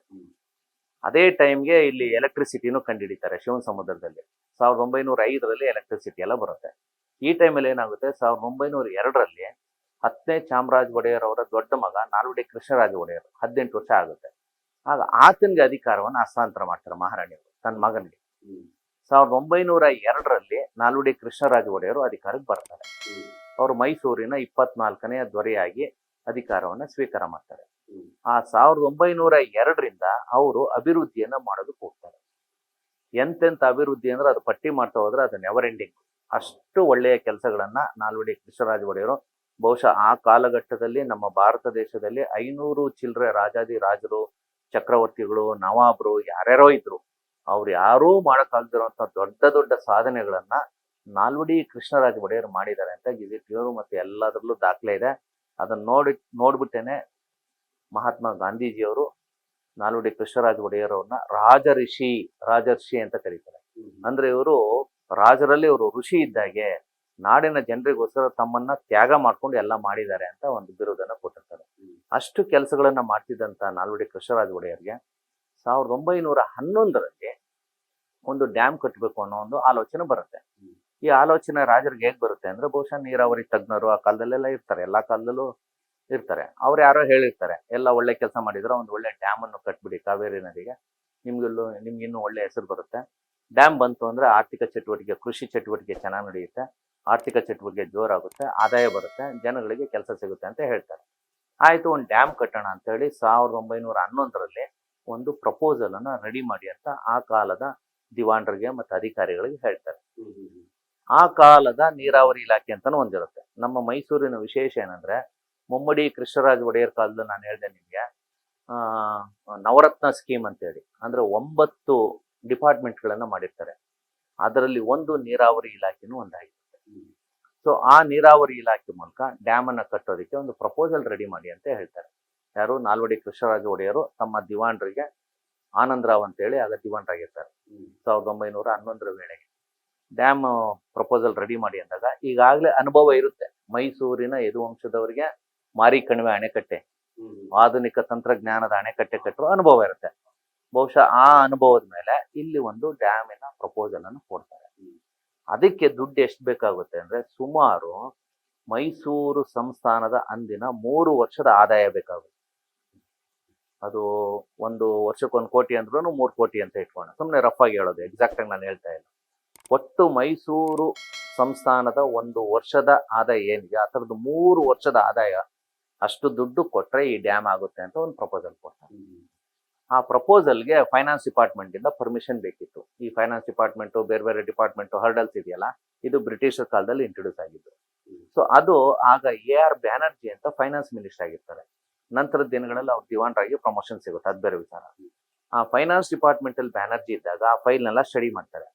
ಸ್ಟಡಿ ಮಾಡ್ಬಿಟ್ಟು ಆ ದುಡ್ಡು ಎಷ್ಟು ಬೇಕು ಅನ್ನೋದನ್ನ ನೋಡ್ಬಿಟ್ಟು ಶಾಕ್ ಆಗ್ಬಿಡ್ತಾರೆ. ಅವ್ರೊಂದು ಶರ ಬರೀತಾರೆ, ಏನಂತ, ಒಂದು ಡ್ಯಾಮ್ ಕಟ್ಟೋದಕ್ಕೆ ನಮ್ಮ ಸಂಸ್ಥಾನದ 3 ವರ್ಷದ ಆದಾಯ ಕೇಳ್ತಿದ್ದಾರೆ, ಅಷ್ಟು ದುಡ್ಡು ನಾವು ಇವ್ರಿಗೆ ಕೊಟ್ಬಿಟ್ರೆ ನಾವು ಸಂಸ್ಥಾನ ನಡೆಸೋದು ಹೇಗೆ? ಒಂದು ಸಂಸ್ಥಾನ ಆದ್ಮೇಲೆ ಬೇರೆ ಬೇರೆದಕ್ಕೆಲ್ಲ ದುಡ್ಡು ಕೊಡ್ಬೇಕಲ್ಲ. ಸೊ ಹೀಗಾಗಿ ಈ ಪ್ರಪೋಸಲ್ ಒಪ್ಪಕ್ಕಾಗಲ್ಲ ಅಂತ ರಿಜೆಕ್ಟ್ ಮಾಡ್ಬಿಡ್ತಾರೆ. ಆ ರಿಜೆಕ್ಟ್ ಮಾಡಿದ್ರು ಫೈಲ್ ವಾಪಸ್ ಬಂದಾಗ ನಾಲ್ವಡಿ ಕೃಷ್ಣರಾಜ ಒಡೆಯರ್ಗೆ ಗೊತ್ತಾಗುತ್ತೆ. ಅವ್ರಿಗೆ ಬಹಳ ಚಿಂತೆ ಆಗ್ಬಿಡುತ್ತೆ. ಏನೋ ಒಂದು ಒಳ್ಳೆ ಕೆಲಸ ಮಾಡಕ್ ಹೋದೆ ಹಿಂಗಾಗ್ಬಿಡ್ತಲ್ಲ, ಏನ್ ಮಾಡೋದು ಅಂತ ಅಸಹಾಯಕರಾಗಿರ್ತಾರೆ, ದುಡ್ಡು ಇರಲ್ಲ ಆಗ. ಸೊ ಆ ಸಮಯದಲ್ಲಿ ಅವ್ರು ಯೋಚನೆ ಮಾಡ್ತಿದ್ದಾಗ ಅವರ ತಾಯಿ ಮಾತೃಶ್ರೀ ಕೆಂಪನಂಜಮ್ಮಣ್ಣಿ, ಅದೇ ವಾಣಿ ವಿಲಾಸ ಸಾಗರ ಅಂತ ನಾವೇನ್ ಕರಿತೀವಿ, ಅವರು ಮತ್ತೆ ಅವರ ಪತ್ನಿ ರಾಣಿ ಪ್ರತಾಪ ಕುಮಾರಿ, ಮಹಾರಾಣಿ ಪ್ರತಾಪ ಕುಮಾರಿ ಅಂತ, ಅವರಿಬ್ರು ಮುಂದೆ ಬಂದು, ಯಾಕೆ ಯೋಚನೆ ಮಾಡ್ತಿದ್ರ, ನಮ್ಮ ಅರಮನೆಯಲ್ಲಿ ಸಿಕ್ಕಾಪಟ್ಟೆ ಒಡವೆ ಇದೆ, ನಮ್ಮ ಒಡವೆಗಳೆಲ್ಲ ಇದೆ, ನಾವೆಲ್ಲ ಅದನ್ನ ಹಾಕೊಂತಾ ಇಲ್ಲ, ಅವನ್ನೆಲ್ಲ ಮಾರಾಟ ಮಾಡ್ಬಿಟ್ಟು ಕಟ್ಟಿ ಒಂದು ಡ್ಯಾಮು ಅಂತ ಬೆನ್ನೆಲುಬಾಗಿ ನಿಲ್ತಾರೆ. ಇಲ್ಲಿ ಬಹಳ ಮುಖ್ಯವಾಗಿ ಈ ನಾಡಿನ, ಕರ್ನಾಟಕದ, ವಿಶೇಷವಾಗಿ ದಕ್ಷಿಣ ಭಾರತದ ಮಹಿಳೆಯರ ಕೊಡುಗೆ ಬಗ್ಗೆ ನಾವಿಲ್ಲಿ ಹೇಳಲೇಬೇಕು. ಸೊ ನಾಡಿಗೋಸ್ಕರ ಎಲ್ಲವನ್ನ ತ್ಯಾಗ ಮಾಡಿದ್ರು ಅನ್ನೋಕೆ ಇವೆಲ್ಲ ಉದಾಹರಣೆಗಳು ಸಿಗುತ್ತೆ. ಈ ತರದ್ ಇನ್ನೂ ಬೇರೆ ಬೇರೆ ಇದಾವೆ, ಆದ್ರೆ ಇಲ್ಲಿ ನಾನು ಮೈಸೂರಿಗೆ ಸೀಮಿತವಾದಂತ ಈ ಉದಾಹರಣೆ ಕೊಡ್ತಾ ಇದ್ದೀನಿ. ಆ ಇಬ್ರು ಅಂದ್ರೆ ಮಾತೃಶ್ರೀ ಮಹಾರಾಣಿ ಮತ್ತೆ ಆಸ್ಥಾನದ ಮಹಾರಾಣಿ ಇಬ್ರು ಸೇರಿ, ಅಂದ್ರೆ ಅತ್ತೆ ಮತ್ತು ಸೊಸೆ, ತಮ್ಮ ಒಡವೆಗಳನ್ನೇ ಕೊಡ್ತಾರೆ. ಅದ್ರ ಜೊತೆಗೆ ಅರಮನೆ ಒಡವೆಗಳು, ಈ ತರ ಒಡವೆಗಳು, ನಾಲ್ವಡಿಯವರ ಒಡವೆಗಳು, ಯಾರ್ಯಾರ್ದು ಸೇರಿಸ್ಬಿಟ್ಟು ನಾಲ್ವಡಿಯವರು ಅದನ್ನೆಲ್ಲ ಒಟ್ಟು ಮಾಡ್ಬಿಟ್ಟು ತಮ್ಮ ಅಧಿಕಾರಿಗಳ ಮೂಲಕ ಬಾಂಬೆನಲ್ಲಿ ಮಾರಾಟ ಮಾಡ್ತಾರೆ. ಆಗ ಇದನ್ನೆಲ್ಲ ಮಾರಾಟ ಮಾಡ್ತಾ ಇದ್ದು ಬಾಂಬೆನಲ್ಲಿ. ಸೊ ಮಾರಾಟ ಮಾಡಿ ಆ ದುಡ್ಡು ತಗೊಂಡು ಅದಕ್ಕೆ ಇನ್ನೊಂದಷ್ಟು ದುಡ್ಡನ್ನ ಹೊಂದಿಸ್ಬಿಟ್ಟು ಈ ಪ್ರಾಜೆಕ್ಟ್ ಅಂದ್ರೆ KRS ಆಗಿ, ಇನ್ನು KRS ಅಂತ ಕರೆದಿರಲ್ಲ, ಸೊ ಅದನ್ನ ಕನ್ನಂಬಾಡಿ ಕಟ್ಟೆ ಅಂತ ಕರೆದಿರ್ತಾರೆ. ಕನ್ನಂಬಾಡಿ ಕಟ್ಟೆ ಅಂತ ಯಾಕೆ ಕರೀತಾರೆ ಅಂದ್ರೆ, ಇವತ್ತು ಏನ್ KRS ಕಟ್ಟಿದಾರಲ್ಲ ಆ ಊರ ಹೆಸರು ಕನ್ನಂಬಾಡಿ ಅಂತ, ಅಲ್ಲಿ ಕಟ್ಟಿರೋದ್ರಿಂದ ಊರ ಹೆಸರನ್ನೇ ಇಟ್ಟಿದ್ರು ಅವಾಗ. ಆ ನಂತರ ಅದು ಕೃಷ್ಣರಾಜ ಸಾಗರ ಅಂತ ಹೆಸರು ಬದಲಾವಣೆ ಆಯ್ತು, ಅದ್ ಪಕ್ಕಕ್ಕೆ ಇಡೋಣ. ಸೊ ಇಲ್ಲಿ ಅವ್ರೇನ್ ಮಾಡ್ತಾರೆ, ಎಲ್ಲಾ ದುಡ್ಡನ್ನು ಹೊಂದಿಸ್ಕೊಂಡು ಡ್ಯಾಮ್ ಅನ್ನ ಕಟ್ಟಿ ಅಂತೇಳಿ ಪ್ರಾರಂಭ ಆಗುತ್ತೆ. ಈ ನಡುವೆ ವಿಶ್ವೇಶ್ವರಯ್ಯನವ್ರ ಪ್ರವೇಶನ ಆಗುತ್ತೆ. ಅವರು ಚೀಫ್ ಇಂಜಿನಿಯರ್ ಆಗಿ ಬರ್ತಾರೆ. ಅದಕ್ಕೆ ಮೊದಲು ಬಾಂಬೆನಲ್ಲಿ ಒಳ್ಳೆ ಹೆಸರು ಮಾಡಿರ್ತಾರೆ. ಹೈದ್ರಾಬಾದ್, ಆನಂತರ ಹೈದ್ರಾಬಾದ್ಗೆ ಹೋಗ್ತಾರೆ. ಇಲ್ಲಿ ಅವ್ರು ಬಂದಾಗ ಅವರು ಸ್ವಲ್ಪ ತಂತ್ರಜ್ಞಾನದಲ್ಲಿ ಇನ್ನೂ ಹೆಚ್ಚು ಇದನ್ನ ಹೊಂದಿರ್ತಾರೆ, ಜ್ಞಾನ. ಸೊ ಅವರ ನೆರವನ್ನು ಪಡ್ಕೊಂಡು ದೊಡ್ಡ ಪ್ರಮಾಣದಲ್ಲಿ ಈ ಡ್ಯಾಮ್ ಅನ್ನ ಕಟ್ಟಬೇಕು ಅಂತ ಹೋದಾಗ ಅಲ್ಲೇನೋ ಒಂದು ರಿಸರ್ವೇಶನ್ ಬಗ್ಗೆ ರಾಜರಿಗೂ ವಿಶ್ವೇಶ್ವರಯ್ಯನವ್ರಿಗೂ ಭಿನ್ನಾಭಿಪ್ರಾಯ ಬರುತ್ತೆ. ವಿಶ್ವೇಶ್ವರಯ್ಯನವರ ನಿಲುವೇನಾಗಿರುತ್ತೆ ಅಂದ್ರೆ, ಮೀಸಲಾತಿಯನ್ನು ಕೊಡಬಾರ್ದು. ಯಾಕೆ ಮೀಸಲಾತಿ ಕೊಟ್ಬಿಟ್ರೆ ಅಲ್ಲಿ ಕ್ವಾಲಿಟಿ ಇರಲ್ಲ. ಯಾರೋ ಜಾತಿ ಹೆಸರಿನಲ್ಲಿ ಅಥವಾ ಆರ್ಥಿಕ ಅಸಮಾನತೆ ಹೆಸರಿನಲ್ಲಿ ಅವ್ರು ಯಾರೋ ಬಂದ್ಬಿಟ್ರೆ ಅವ್ರಿಗೆ ಜ್ಞಾನ ಇರುತ್ತೋ ಇರಲ್ವೋ, ನಾಳೆ ದಿನ ಈ ಕೆಲ್ಸಗಳು ಏನಾಗ್ಬಿಡುತ್ತೋ. ಆದ್ರಿಂದ ಅಲ್ಲಿ ನಾವು ಪ್ರತಿಭೆ ಮುಖ್ಯ, ಟ್ಯಾಲೆಂಟ್ ಇರ್ಬೇಕಷ್ಟೇನೆ, ಇನ್ಯಾವುದು ಮಾನದಂಡ ಆಗ್ಬಾರ್ದು ಅಂತ ಅವ್ರ ನಿಲುವು. ಅದು ಸರಿನೋ ತಪ್ಪೋ ಅದು ಬೇರೆ ವಿಚಾರ. ಬಟ್ ಇಲ್ಲಿ ನಾಲ್ವಡಿ ಕೃಷ್ಣರಾಜ ಒಡೆಯರ್ ಏನ್ ಹೇಳ್ತಾರೆ, ಇಲ್ಲ ಎಲ್ರಿಗೂ ಮೀಸಲಾತಿ ಕೊಟ್ಟು ಅವ್ರನ್ನೂ ತಯಾರು ಮಾಡಿದ್ರೆ ನಾಳೆ ಅವರು ಜ್ಞಾನವಂತರಾಗ್ತಾರೆ, ಮೀಸಲಾತಿ ಕೊಡ್ಬೇಕಂತ ಇವರು. ಈ ಘರ್ಷಣೆನಲ್ಲಿ ಏನಾಗುತ್ತೆ, ವಿಶ್ವೇಶ್ವರಯ್ಯನವರು ರಾಜೀನಾಮೆ ಕೊಟ್ಟು ಹೊರಟೋಗ್ತಾರೆ. ಅವ್ರ ಜಾಗಕ್ಕೆ ಇನ್ನೊಬ್ರು ಬರ್ತಾರೆ. ಅಂದ್ರೆ 1911ರಿಂದ 1932 ನಡುವೆ ಇವೆಲ್ಲ ಘಟನೆಗಳು ನಡೆಯುತ್ತೆ. ಇದೆಲ್ಲ ಆಗಿ ಡ್ಯಾಮ್ ಅನ್ನ ಸಂಪೂರ್ಣ ಕಟ್ಟಿಬಿಡ್ತಾರೆ. 1932 ಡ್ಯಾಮ್ ಕಟ್ತಾರೆ. ಅದೆಲ್ಲ ಆದ್ಮೇಲೆ ಕೊನೆಯಲ್ಲಿ ಮಿರ್ಜಾ ಇಸ್ಮಾಯಿಲ್ರು ನಾಲ್ವಡಿ ಕೃಷ್ಣರಾಜ ಒಡೆಯರ್ ಅವರ ಕ್ಲಾಸ್ಮೇಟು, ಅವರ ತಾತ ಅಲಿ ಅಸ್ಕರ್ ಅಂತ ಭಾರಿ ಶ್ರೀಮಂತರ ಕಾಲದಲ್ಲಿ. ಸೊ ಅವರು ನಾಲ್ವಡಿ ಕೃಷ್ಣರಾಜ ಒಡೆಯರ್ ಕ್ಲಾಸ್ಮೇಟ್ ಆಗಿದ್ದಲ್ದೇನೆ ದೊಡ್ಡವರಾದ್ಮೇಲೆ ಅವರ ಸೆಕ್ರೆಟರಿ ಆಗಿರ್ತಾರೆ, ಪರ್ಸನಲ್ ಸೆಕ್ರೆಟರಿ. ಯಾರಿಗೆ? ನಾಲ್ವಡಿ ಕೃಷ್ಣರಾಜ ಒಡೆಯರ್ಗೆ ಮಿರ್ಜಾ ಇಸ್ಮಾಯಿಲ್ರು ಪರ್ಸನಲ್ ಸೆಕ್ರೆಟರಿ ಇರ್ತಾರೆ. ಆ ನಂತರ ಅವರು ದಿವಾನ್ರು ಆಗ್ತಾರೆ. ಈ ಡ್ಯಾಮ್ ಎಲ್ಲ ಕಟ್ಟಿದ್ಮೇಲೆ ಅದನ್ನ ನೋಡಿದಂತ ನಾಲ್ವಡಿ ಅವರಿಗೆ ಮತ್ತೆ ಮಿರ್ಜಾ ಇಸ್ಮಾಯಿಲ್ ಅವ್ರಿಗೆ ಏನೋ ಒಂದು ಒಳವು ಬರುತ್ತೆ. ಏನಂತ, ಈ ಪ್ರದೇಶದಲ್ಲಿ ಒಂದು ಒಳ್ಳೆ ಸುಂದರವಾದಂತ ತೋಟ ಯಾಕೆ ಮಾಡಬಾರ್ದು ಅಂತ. ಆ ಟೈಮಲ್ಲಿ ನಾಲ್ವಡಿ ಕೃಷ್ಣರಾಜ ಒಡೆಯರು ಕೇದಾರ್ನಾಥಕ್ಕೆ ಹೋಗಿರ್ತಾರೆ, ಮಾನಸ ಸರೋವರಕ್ಕೆ ಹೋಗಿರ್ತಾರೆ, ಶ್ರೀನಗರಕ್ಕೆ ಹೋಗಿರ್ತಾರೆ. ಶ್ರೀನಗರ, ಇವತ್ತಿನ ಕಾಶ್ಮೀರದ ಶ್ರೀನಗರ ಇದೆಯಲ್ಲ, ಮಧ್ಯದಲ್ಲಿ ಒಂದು ಶಂಕರ ಬೆಟ್ಟ ಅಂತ ಇದೆ, ಶಂಕರಾಚಾರ್ಯ ಬೆಟ್ಟ ಅಂತ. ಅದು ಪುರಾತನ ಶಂಕರಾಚಾರ್ಯರ ಕಾಲದ್ದು. ಅದು ಕುಸ್ತೋಗಿರುತ್ತೆ. ನಾಲ್ವಡಿ ಕೃಷ್ಣರಾಜ ಒಡೆಯರಲ್ಲಿ ಹೋದ್ಮೇಲೆ ಅದನ್ನ ಜೀರ್ಣೋದ್ಧಾರ ಮಾಡ್ತಾರೆ. ಅಲ್ಲಿ ಒಂದು ಶಾಸನ ಹಾಕ್ಸಿದ್ದಾರೆ. ಇದು ಕುರು ನಾನು ನಿಮ್ಗೆ ಹೇಳ್ತಾ ಇರೋದು. ನಾಲ್ವಡಿ ಅವರು ಶ್ರೀನಗರಕ್ಕೆ ಹೋಗಿದ್ರು ಅನ್ನೋದಕ್ಕೆ. ಈಗ ನಾನು ಸೈಕಲ್ನಲ್ಲಿ ಇಡೀ ಭಾರತ ದೇಶ ಎಲ್ಲ ಸುತ್ತು ಬಂದಿರೋದ್ರಿಂದ ಇದನ್ನೆಲ್ಲ ಕಣ್ಣಾರೆ ನೋಡಿದ್ದೀನಿ. ಆ ಕನ್ನಡದ ಶಾಸನ, ಅಲ್ಲಿನ ಉರ್ದು ಶಾಸನ ನೋಡಿ ನಂಗೆ ಖುಷಿ ಆಗುತ್ತೆ. ಆ ದೇವಾಲಯವನ್ನೆಲ್ಲ ನೋಡ್ಕೊಂಡು ಅದನ್ನ ಜೀರ್ಣೋದ್ಧಾರ ಮಾಡಿ ಬರುವಾಗ ಶ್ರೀನಗರಕ್ಕೆ ಹೋದವ್ರು ಎಲ್ಲರೂ ಕೂಡ ವಿಶೇಷವಾಗಿ ಅಲ್ಲಿ ನೋಡೋ ಅಂಥದ್ದು ಶಾಲಿಮಾರ್ ಗಾರ್ಡನ್ ಅಂತ ಒಂದಿದೆ. ಇಡೀ ಇಂಡಿಯಾದಲ್ಲೇ ಅತ್ಯುತ್ತಮವಾದಂತ ಒಂದು ಪಾರ್ಕ್, ಅದು ತೋಟ. ಅದನ್ನ ಮೊಘಲರ ಕಾಲದಲ್ಲಿ ಮಾಡಿದ್ರು. ಅದನ್ನ ಮಿರ್ಜಾ ಇಸ್ಮಾಯಿಲು ನೋಡಿರ್ತಾರೆ, ನಾಲ್ವಡಿ ಕೃಷ್ಣರಾಜ ಒಡೆಯರು ನೋಡಿರ್ತಾರೆ. ಅವ್ರಿಗೆ ಏನ್ ಅನ್ಸುತ್ತೆ, ಅದಕ್ಕೆ ತುಂಬಾ ನೀರ್ ಬೇಕಾಗುತ್ತೆ, ಗ್ರಾವಿಟೇಷನಲ್ ಇದರಲ್ಲೇ ಹರ್ಕೊಂಡ್ಬರುತ್ತೆ. ಆ ಫೌಂಟೇನ್ ಎಲ್ಲ ಇದೆಯಲ್ಲ, ನ್ಯಾಚುರಲ್ ಆಗಿ ಬರುವಂತದ್ದು. ಅದನ್ನ ಯಾಕೆ ಇಲ್ಲಿ ಮಾಡಬಾರ್ದು ಅಂತ ಒಂದು ಐಡಿಯಾ ಬರುತ್ತೆ. ಯಾರಿಗೆ? ನಾಲ್ವಡಿ ಕೃಷ್ಣರಾಜ ಒಡೆಯರ್ಗೆ, ಮಿರ್ಜಾ ಇಸ್ಮಾಯಿಲ್ಗೆ. ಆಯ್ತು, ಒಂದು ತೋಟನೂ ಮಾಡುವಂತ ಹೇಳ್ತಾರೆ. ಅದೇ ಬೃಂದಾವನ್ ಗಾರ್ಡನ್ ಅಂತ. ಆ ಬೃಂದಾವನ್ ಗಾರ್ಡನ್ ಕಾಮಗಾರಿಯನ್ನ ಸಂಪೂರ್ಣವಾಗಿ ಅದರ ನೇತೃತ್ವ ಬಹುತೇಕ ನಂಗೆ ತಿಳಿದ ಮಟ್ಟಿಗೆ ಮಿರ್ಜಾ ಇಸ್ಮಾಯಿಲ್ರು ವಹಿಸ್ಕೊಂಡಿರ್ತಾರೆ. ಆ ಸಂದರ್ಭದಲ್ಲಿ ಹಾಗೆ ತಾಯಿ ಉತ್ಖನನ ಏನೇನೋ ನಡೆಯುತ್ತಲ್ಲ, ಮಾಡುವಾಗ ಒಂದು ಶಾಸನ ಇಲ್ಲಿದೆ ಅಂತ ಯಾರೋ ಆ ಕಾಲದ ನೀರಾವರಿ ತಜ್ಞರು ಅಥವಾ ಟಿಪ್ಪು ಸುಲ್ತಾನ್ ಅಭಿಮಾನಿಗಳು ಎಲ್ಲರೂ ಇದ್ದೇ ಇರ್ತಾರೆ. ಈಗ ಅವತ್ತು ಇದ್ರ ಟಿಪ್ಪು ಸುಲ್ತಾನ್ ಅಂತ ಹೇಳಕ್ ಬರಲ್ಲ, ಅವ್ರ ಅಭಿಮಾನಿಗಳು ಇದ್ದೇ ಇರ್ತಾರೆ. ಅವ್ರು ಹೇಳಿರ್ತಾರೆ, ಇಲ್ಲ ಈ ಡ್ಯಾಮ್ ಕಟ್ಟಕ್ ಮೊದಲು ಟಿಪ್ಪು ಸುಲ್ತಾನ್ ಕೂಡ ಒಂದು ಡ್ಯಾಮ್ ಕಟ್ಟಬೇಕು ಅನ್ನುವಂಥ ಕನಸನ್ನ ಕಂಡಿದ್ರು, ಅದು ಒಂದು ಶಿಲ್ಪ ಇಲ್ಲಿದೆ ಅಂತ ಹೇಳಿರ್ತಾರೆ. ಎಸ್, ಅಲ್ಲೇ ಸಿಕ್ತು ಅಂತಾನೆ ಹೇಳಕ್ ಬರಲ್ಲ. ಯಾಕೆಂದ್ರೆ ಈಗ ಅದ್ರ ಬಗ್ಗೆ ಮತ್ತೆ ಕಾಂಟ್ರವರ್ಸಿ ಸ್ಟಾರ್ಟ್ ಆಗಿದೆ, ಅದು ಎಲ್ಲಿ ಸಿಕ್ತು ಅಂತ. ಸಾಧಾರಣ ನಮ್ಮಲ್ಲಿ ಏನಾಗುತ್ತೆ, ಇನ್ಸ್ಕ್ರಿಪ್ಷನ್ಸ್ ಅಂತ ನಾವೇನ್ ಹೇಳ್ತೀವಿ, ಶಿಲಾಶಾಸನಗಳು ಅಂತ ಏನ್ ಹೇಳ್ತೀವಿ, ನಮ್ಮ ಎಪಿಗ್ರಫಿಯ ಕರ್ನಾಟಕ ಅಂತ ಒಂದು ಬುಕ್ಕೆ ಇದೆ, ಬೃಹತ್ ಗ್ರಂಥಗಳು. ಶಾಸನ ಎಲ್ಲಿ ಸಿಕ್ತು, ಯಾರ ವಶದಲ್ಲಿತ್ತು, ಅದು ಯಾವ ಕಂಡೀಷನ್ ಅಲ್ಲಿತ್ತು, ಇದೆಲ್ಲಾನು ಬರೀತಾರೆ ಅದ್ರಲ್ಲಿ. ಇಂಥ ಶಾನುಭೋಗರ ತೋಟದ ಮನೆಯ ಒಳಗಡೆ ಹಿತ್ತಲಲ್ಲಿ ಈ ಶಾಸನ ಸಿಕ್ಕಿದೆ, 2 ತುಂಡಾಗಿತ್ತು, ಅದನ್ನು ತಂದು ಇಲ್ಲಿ ಇಡಲಾಗಿದೆ. ಇಂಥ ಪಟೇಲ್ ಕೃಷ್ಣೇಗೌಡರ ಮನೆಯಲ್ಲಿ ಈ ಶಾಸನ ಇತ್ತು, ಇಂಥ ಯಾರೋ ಮಡಿವಾಳರ ಮನೆಯಲ್ಲಿ ಅದನ್ನ ಬಟ್ಟೆ ಒಗೆಯಕ್ಕೆ ಬಳಸ್ತಾ ಇದ್ರು, ಅದನ್ನ ತಂದು ಇಲ್ಲಿ ಇಡಲಾಗಿದೆ ಅಂತ ಸಿಕ್ಕಿರೋ ಜಾಗನ ಬರೀತಾರೆ. ಆದ್ರೆ ಈ ಶಾಸನ ಎಲ್ಲಿ ಸಿಕ್ತು ಅನ್ನೋದು ಇನ್ಸ್ಕ್ರಿಪ್ಷನ್ ಇದರಲ್ಲಿ EC-ನಲ್ಲಿ ಮೆನ್ಷನ್ ಆಗಿಲ್ಲ. ಅದನ್ನ ಏನ್ ಮಾಡ್ತಾರೆ, ಮಿರ್ಜಾ ಇಸ್ಮಾಯಿಲು, ನಾಲ್ವಡಿ ಕೃಷ್ಣರಾಜ ಒಡೆಯರ್ ಅವರು ಅದನ್ನ ತಂದು ಇಲ್ಲಿ ಒಂದ್ ಕಡೆ ಪ್ರತಿಷ್ಠಾಪನೆ ಮಾಡ್ಬೇಕು ಅಂತ ಹೇಳ್ತಾರೆ. ಇಲ್ಲಿ ಟರ್ನಿಂಗ್ ಪಾಯಿಂಟ್ ಇರೋದು, ನಾಲ್ವಡಿ ಕೃಷ್ಣರಾಜ ಒಡೆಯರ್ ಅವರ ಮಾನವೀಯತೆ ಅನ್ನೋದು ನಮ್ಮ ಭಾರತೀಯ ಪರಂಪರೆನಲ್ಲಿ ಎತ್ತಿಡಿಬಹುದು. ಅವ್ರೇನ್ ಮಾಡ್ತಾರೆ, ತನ್ನ ಹಿಂದಿನ ರಾಜ ಮಾಡಿರೋ ಒಳ್ಳೆ ಕೆಲಸನ ನೆನ್ಸ್ಕೊಳ್ಳೋದಕ್ಕೆ ಅವಕಾಶ ಮಾಡ್ಕೊಡ್ತಾರೆ. ಈ ಕಾರಣಕ್ಕೇನೆ ನಾಲ್ವಡಿ ಕೃಷ್ಣರಾಜ ಒಡೆಯರ್ನ ನಾವೆಲ್ಲರೂ ಗೌರವಿಸೋದು. ಹಿಂದಿನ ರಾಜ ಯಾರಾಗಿದ್ರು ನಾಲ್ವಡಿ ಕೃಷ್ಣರಾಜ ಒಡೆಯರ್ಗೆ? ಇವರ ವಂಶದವರಿಂದ ಅಧಿಕಾರವನ್ನ ಕಿತ್ಕೊಂಡಿದ್ದಂತ ಹೈದರಾಲಿ ಟಿಪ್ಪು ಸುಲ್ತಾನ್ ಆಗಿದ್ರು. ಅಂದ್ರೆ ಮೈಸೂರು ಯದುವಂಶಕ್ಕೆ ಮೊದಲನೇ ಶತ್ರು ಯಾರಾದ್ರೂ ಇದ್ದರೆ ಅದು ಹೈದರಾಲಿ ಟಿಪ್ಪು ಸುಲ್ತಾನ್ ಆಗ್ತಾರೆ. ಆ ಶತ್ರು ಕಂಡಂತ ಒಳ್ಳೆಯ ಕನಸನ್ನ ಇವರು ಮೆಚ್ಕೊಂಡು ಜನರಿಗೆ ತಿಳಿಸಿ ಅಂತ ಪರ್ಮಿಷನ್ ಕೊಟ್ರಲ್ಲ ಇಡೋದಿಕ್ಕೆ, ಅಲ್ಲಿ ನಾವು ಮಾನವೀಯತೆ ನೋಡ್ಬೇಕಾಗುತ್ತೆ. ಸೊ ಅನುಮತಿ ಕೊಡ್ತಾರೆ, ವಾಡ್ದು ಬಿಸಾಕ್ಬೋದಿತ್ತು. ಅವ್ನ ಯಾರ ನನ್ನ ಶತ್ರುದು, ಅದ್ಯಾಕ್ರಿ ಇಲ್ಲಿ ಬಂತು ಬಿಸಾಕು ಅಂತ. ಇದು ಮಾನವೀಯತೆ, ಇದು ನಮ್ಮ ಅದಕ್ಕೆ ನಾನು ಹೇಳೋದು, ನಮ್ಮ ರಾಜಕಾರಣಿಗಳು ಇತಿಹಾಸವನ್ನ ಅರಿಬೇಕು. ನಿಮ್ಮ ಹಿಂದಿನ ರಾಜಕಾರಣಿಗಳೇನೋ ಒಳ್ಳೆ ಕೆಲಸ ಮಾಡಿದ್ರೆ ನೆನ್ಸ್ಕೊಳ್ಳಿ, ಹಿಂದಿನ MLA ಒಳ್ಳೆ ಕೆಲಸ ಮಾಡಿದ್ರೆ ನೆನ್ಸ್ಕೊಳ್ಳಿ, ಹಿಂದಿನ ಮುಖ್ಯಮಂತ್ರಿ ಮಾಡಿದ್ರೆ ಆ ಹೆಸರು ಕಿತ್ತಾಕ್ಬಿಟ್ಟು ಇವ್ರ ಹೆಸರು ಹಾಕ್ಸ್ಕೊಂತಾರೆ. ಈ ಸ್ವಾರ್ಥಿಗಳೇ ತುಂಬಿರೋ ಈ ಜಗತ್ತಲ್ಲಿ ನಾಲ್ವಡಿ ಅಂತವ್ರು ಇದ್ರಲ್ಲ. ಇದು ನಮ್ಮ ನಾಡಿನ ಜನರಿಗೆ ನಾವು ಹೇಳ್ಬೇಕು, ಅವ್ರು ಅನುಮತಿ ಕೊಡ್ತಾರೆ. ಜೊತೆಗೆ ಅವ್ರು ಇನ್ನೂ ಒಂದು ಹೇಳ್ತಾರೆ, ಅದು ಪರ್ಷಿಯನ್ ಲಿಪಿಯಲ್ಲಿದೆ, ನಮ್ ಜನ ಗೊತ್ತಾಗಲ್ಲ, ಕನ್ನಡಕ್ಕೆ ಇಂಗ್ಲಿಷ್ಗೆ ಭಾಷಾಂತರ ಮಾಡ್ಸಿ ಅಂತ ಹೇಳಿ. ನಂತರದ ದಿನಗಳಲ್ಲಿ ಮೈಸೂರು ಯೂನಿವರ್ಸಿಟಿ ಸ್ಟಾರ್ಟ್ ಆಗಿರುತ್ತೆ. ಸೊ ಅವರ ನೆರವನ್ನ ತಜ್ಞರ ನೆರವು ತಗೊಂಡೋದು ಕನ್ನಡ ಮತ್ತೆ ಇಂಗ್ಲಿಷಲ್ಲೂ ಹಾಕಿ 3 ಕಲ್ಲನ್ನ, 3 ಶಿಲೆಗಳನ್ನ ಅಥವಾ 3 ಶಾಸನಗಳನ್ನ, ಅಂದ್ರೆ ಒಂದೇ ಮೂಲ, ಅದ್ರ ಜೊತೆಗೆ ಈ ಭಾಷಾಂತರದ್ದು. ಅಲ್ಲಿ ಗೇಟ್ ವೇ ಆಫ್ ಬೃಂದಾವನ ಅಂತ ಇದೆ. ಇವತ್ತು KRS ಹೋಗ್ಬೇಕಾದ್ರೆ ಗೇಟ್ ವೇ ಬೃಂದಾವನ ಅಲ್ಲಿ ಒಂದು ಕಡೆ ನಡೆಸ್ತಾರೆ. ಅದು ಅವರ ಉದಾರತೆ. ನೆಡ್ಸಿದ್ದಾರೆ ಅಂದ ಮಾತ್ರಕ್ಕೆ ಅದಕ್ಕೆ ಅಡಿಗಲ್ಲನ್ನ ಇಟ್ಟಿದ್ದು ಟಿಪ್ಪು ಸುಲ್ತಾನ್ ಅಂತ ಹೇಳಕ್ ಬರಲ್ಲ. ಯಾಕೆಂದ್ರೆ ಟಿಪ್ಪು ಸುಲ್ತಾನ್ ಕನ್ಸ್ ಕಂಡಿದ್ದು ಯಾವಾಗ? 1791ರಿಂದ 1794. ಇವ್ರು ಅದನ್ನ ಇಟ್ಟಿದ್ದು ಯಾವಾಗ? 1932 ನಂತರ. ಸೊ ಈಗ ಒಂದಕ್ಕೊಂದು ಸಂಬಂಧ ಇಲ್ಲ, ಆದ್ರೂ ಕೂಡ ಆ ಕಲ್ಲು ಅಲ್ಲಿದೆ. ಸೊ ಇದು ಆ ಡ್ಯಾಮ್ ನ ಇತಿಹಾಸ ಬರುತ್ತೆ. ಇಲ್ಲಿ ಏನಾಗಿದೆ, ನಾಲ್ವಡಿ ಒಬ್ಬರೇನ ಡ್ಯಾಮ್ ಕಟ್ಟಿದ್ದು, ಇನ್ಯಾರು ಕಟ್ಟಿಲ್ವಾ ಅನ್ನೋ ಒಂದು ಪ್ರಶ್ನೆನೂ ಬರುತ್ತೆ. ಅದು ನಾವು ಅಧ್ಯಯನ ಮಾಡ್ಬೇಕಾಗಿರೋದು ನಮ್ಮ ಕರ್ನಾಟಕದ ಇತಿಹಾಸ. ನಮ್ಮ ಕರ್ನಾಟಕದ ಇತಿಹಾಸದಲ್ಲಿ ಕಾವೇರಿ ನದಿಯ ಪಾತ್ರ ಅಮೋಘವಾಗಿದೆ. ಅದಕ್ಕೆ ಮುಂಚೆ ಹಾ, ಈ ಡ್ಯಾಮ್ ಅನ್ನ ನಿರ್ಮಾಣ ಮಾಡ್ಬೇಕಂತ ಯಾಕೆ ಅನ್ಸುತ್ತೆ? ಯಾಕಂದ್ರೆ ಭೀಕರ ಬರಗಾಲ, ಶ್ರಮ ಎಲ್ಲ ಇತ್ತು ಅಂತ ಹೇಳಿ ಆ ಕಾಲದಲ್ಲಿ. ಇಲ್ಲ ಅದಕ್ಕೆ ಕೆಲವೊಂದು ಆಧಾರಗಳಿಲ್ಲ, ಏನೇನು ಹೇಳ್ತಾರೆ. 1911ರಲ್ಲಿ ಭೀಕರ ಬರಗಾಲ ಇರಲಿಲ್ಲ. ಇನ್ನು 1924ರಲ್ಲಿ ಭೀಕರ ಮಳೆ ಬಂದು ಹಳೆ ಮೈಸೂರಿನಲ್ಲಿ ತುಂಬಾ ಊರುಗಳು ಮುಳುಗೋಗಿದೆ. ಅದ್ರಲ್ಲಿ ನಮ್ಮ ತಲಕಾಡು ಒಂದು, ಹೊಸನಗರನೂ ಒಂದು, ಶರಾವತಿ ಡ್ಯಾಮ್ ಕಟ್ಬೇಕಾದ್ರೆ ಅಲ್ಲೂ ಊರುಗಳು ಮುಳುಗೋಗಿದೆ. ಭೀಕರ ಬರಗಾಲ ಇರಲಿಲ್ಲ. ಈಗ ಹೊಸ ಅಧ್ಯಯನ ನಾನು ಗೆಜೆಟಿಯರ್ನಲ್ಲೂ ಕೂಡ ಕಂಡಿದ್ದೀನಿ, ನಾನು ಅದನ್ನ ಲೇಖನೂ ಕೂಡ ಬರಿತಾ ಇದ್ದೀನಿ.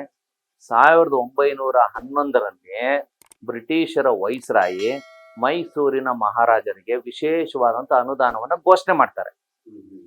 ಏನದು ಅಂದ್ರೆ, ಆಗ ಬೆಂಗಳೂರು ಎರಡಾಗಿತ್ತು. ಒಂದು ಕಂಟೋನ್ಮೆಂಟ್ ಏರಿಯಾ ಅಂತ, ಇನ್ನೊಂದು ಸಿವಿಲ್ ಏರಿಯಾ, ನಮ್ಮ ಈ ಹಳೆ ಬೆಂಗಳೂರು. ಈ ಕಂಟೋನ್ಮೆಂಟ್ ಏರಿಯಾದಲ್ಲಿ ಓವರ್ ಬಡ್ಜೆಟ್ ಆಗಿ, ಅಂದ್ರೆ ಹೆಚ್ಚು ಆದಾಯ ಬಂದ್ಬಿಟ್ಟು ಖರ್ಚು ಕಮ್ಮಿ ಇತ್ತು. ಅದರ ದುಡ್ಡನ್ನ ಬಳಸ್ಕೊಳ್ಳಿ ಅಂತ ಮೈಸೂರಿನ ಮಹಾರಾಜರಿಗೆ ಕೊಟ್ಟು, ಮೈಸೂರು ಮಹಾರಾಜರು ಆ ಒಂದು ದುಡ್ಡನ್ನ ಬಳಸ್ಕೊಂಡು ಡ್ಯಾಮ್ ಕಟ್ಬೇಕು ಅಂತ ಕನ್ಸ್ಕೊಂಡ್ರು. ಆದ್ರೆ ಆ ಡ್ಯಾಮಿನ ಎಸ್ಟಿಮೇಟು ಸಿಕ್ಕಾಪಟ್ಟೆ ಜಾಸ್ತಿ ಆಯ್ತು. ಅದನ್ನ ನಿವಾರಣೆ ಮಾಡಿದ್ದು ಅವರ ತಾಯಿ ಮತ್ತು ಪತ್ನಿ. ಸೊ ಈಗ ಭೀಕರ ಬರಗಾಲ ಏನಿರ್ಲಿಲ್ಲ, ಆದ್ರೆ ಮಂಡ್ಯ ಪ್ರದೇಶದಲ್ಲಿ ನೀರಾವರಿ ಇರ್ಲಿಲ್ಲ. ಕಾವೇರಿ ನದಿ ಆ ಸೆರಗ್ನಲ್ಲಿ ಹರಿದ್ರು, ಶ್ರೀರಂಗಪಟ್ಟಣ ಅಲ್ಲೆಲ್ಲ ಹರಿದ್ರು ಕೂಡ ಬೆಟ್ಟ ಗುಡ್ಡ ನಾಡೋದು, ನೀರಲ್ಲಿ ಇರ್ಲಿಲ್ಲ. ಅದನ್ನ ನೀರನ್ನಲ್ಲಿ ತಗೊಂಡೋಗ್ಬೇಕು ಅನ್ನೋ ಕಾರಣಕ್ಕೋಸ್ಕರ ಡ್ಯಾಮ್ ಕಟ್ಟಿದ್ರು. ಈ ಡ್ಯಾಮ್ ಕಟ್ಟೋ ಪರಂಪರೆ ಇದೆಯಲ್ಲ, ಇದು ಮಂಡ್ಯಗೆ ಹೊಸದಲ್ಲ. ಇದು ನಾಲ್ವಡಿ ಅವರಿಂದನೂ ಪ್ರಾರಂಭ ಆಗಿದ್ದಲ್ಲ, ಇದು ನಮ್ಮ ಟಿಪ್ಪು ಸುಲ್ತಾನಿಂದನೂ ಪ್ರಾರಂಭ ಆಗಿದ್ದಲ್ಲ. ಇದು ಪ್ರಾರಂಭ ಆಗಿದ್ದು ಗಂಗರ ಕಾಲದ್ದು ಅಂತ ಹೇಳಿ ಮಂಡ್ಯದ ಪಾಂಡವಪುರ ತಾಲೂಕಿನ ಎಪಿಗ್ರಫಿಯ ಕರ್ನಾಟಕ 3ರಲ್ಲಿ ಇದು ದಾಖಲಾಗಿದೆ. 905ನೇ ಇಸ್ವಿ, 904 and 5, ಆ 2 ವರ್ಷಗಳಲ್ಲಿ ಮಂಡ್ಯದಲ್ಲಿ ಇವತ್ತಿನ ಪಾಂಡವಪುರ ಏನಿದೆ, KRS ಏನಿದೆ, ಅದರಿಂದ 6-7 ಕಿಲೋಮೀಟರ್ ಹಿಂಭಾಗದಲ್ಲಿ ಇವತ್ತು ಅದನ್ನ ಸೀತಾಪುರ, ರಾಂಪುರ ಅಂತ ಹೇಳಿ ಕರಿತೀವಿ. ಮಧ್ಯದಲ್ಲಿ ಒಂದು ಊರು ತಲೆನೆರೆ ಅಂತ, ಗಂಗರ ಕಾಲದಲ್ಲಿ ಅಂದ್ರೆ 904-5ನೇ ಇಸ್ವಿಲಿ ಒಂದು ಊರು ಇರುತ್ತೆ ತಲೆನೆರೆ ಅಂತ. ಆ ತಲೆನೆರೆನಲ್ಲಿ ಗಂಗರು ಒಂದು ಅಣೆಕಟ್ಟೆನ ಕಟ್ಟಿದ್ರು ಅಂತ ಶಾಸನ ಇವತ್ತಿಗೂ ಇದೆ. ಅಂದ್ರೆ ಕಾವೇರಿ ನದಿಗೆ ಕನ್ನಡಿಗರು ಮೊದಲನೇ ಡ್ಯಾಮ್ ಅನ್ನ ಕಟ್ಟಿದ್ರು.